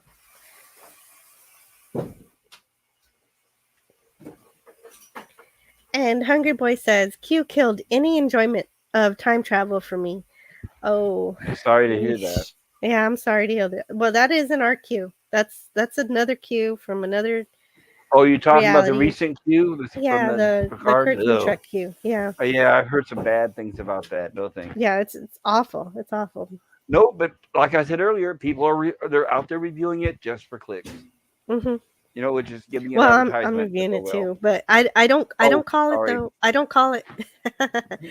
Well, it's not for clicks. It's because I see so many positive reviews, and I just want Paramount to know that not everyone thinks it thinks of it, and that everyone believe not everyone believes that it's true Star Trek.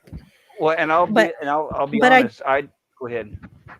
but I do temper that by not calling it Star Trek Picard. In my reviews, I call it Star Trek Patrick Stewart. So it doesn't get those metrics there. And I'll be honest. I do watch Bird's reviews of Discovery and Picard because I Hmm. find them hilarious. I don't watch the episodes themselves, but I'll watch his reviews. I love it. Exactly. I love his reviews. They're really great. And he's super funny. Right. Unfortunately, it's to his expense, but he's willing to take that bullet for Right. everybody. Yes, thank you, Bird of Prey 5, because I will never watch another episode of Discovery. So I appreciate that he does that. Right. Right. We're waiting for your reviews, Bird. We'll always be here. Hmm.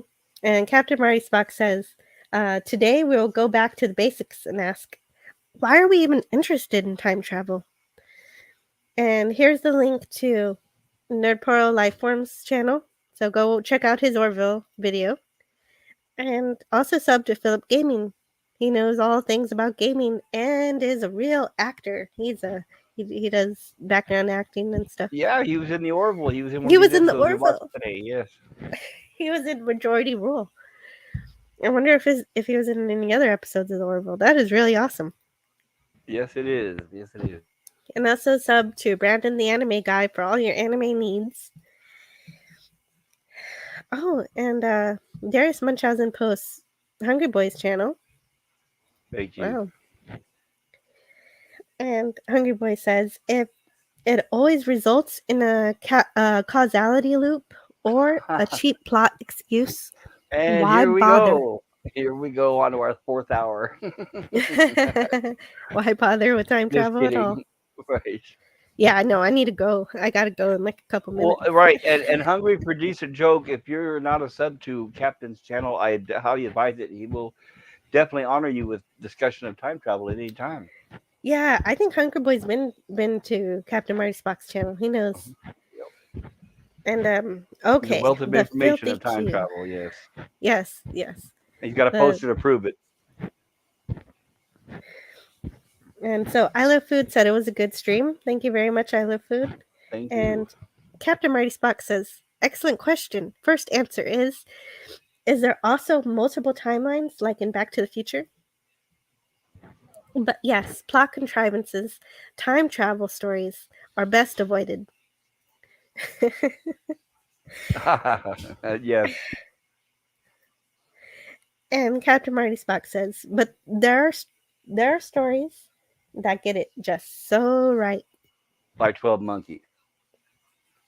And Darius is very I love Darius here because he posts Bird of Prey 5 link and Yeah, right. And Bird, if you're out there, brother, I hope you get better soon. I know you're not doing well. So yes, all please feel wishes go better out to soon, Bird Bird of Prey. Prey. Sub to his channel, guys.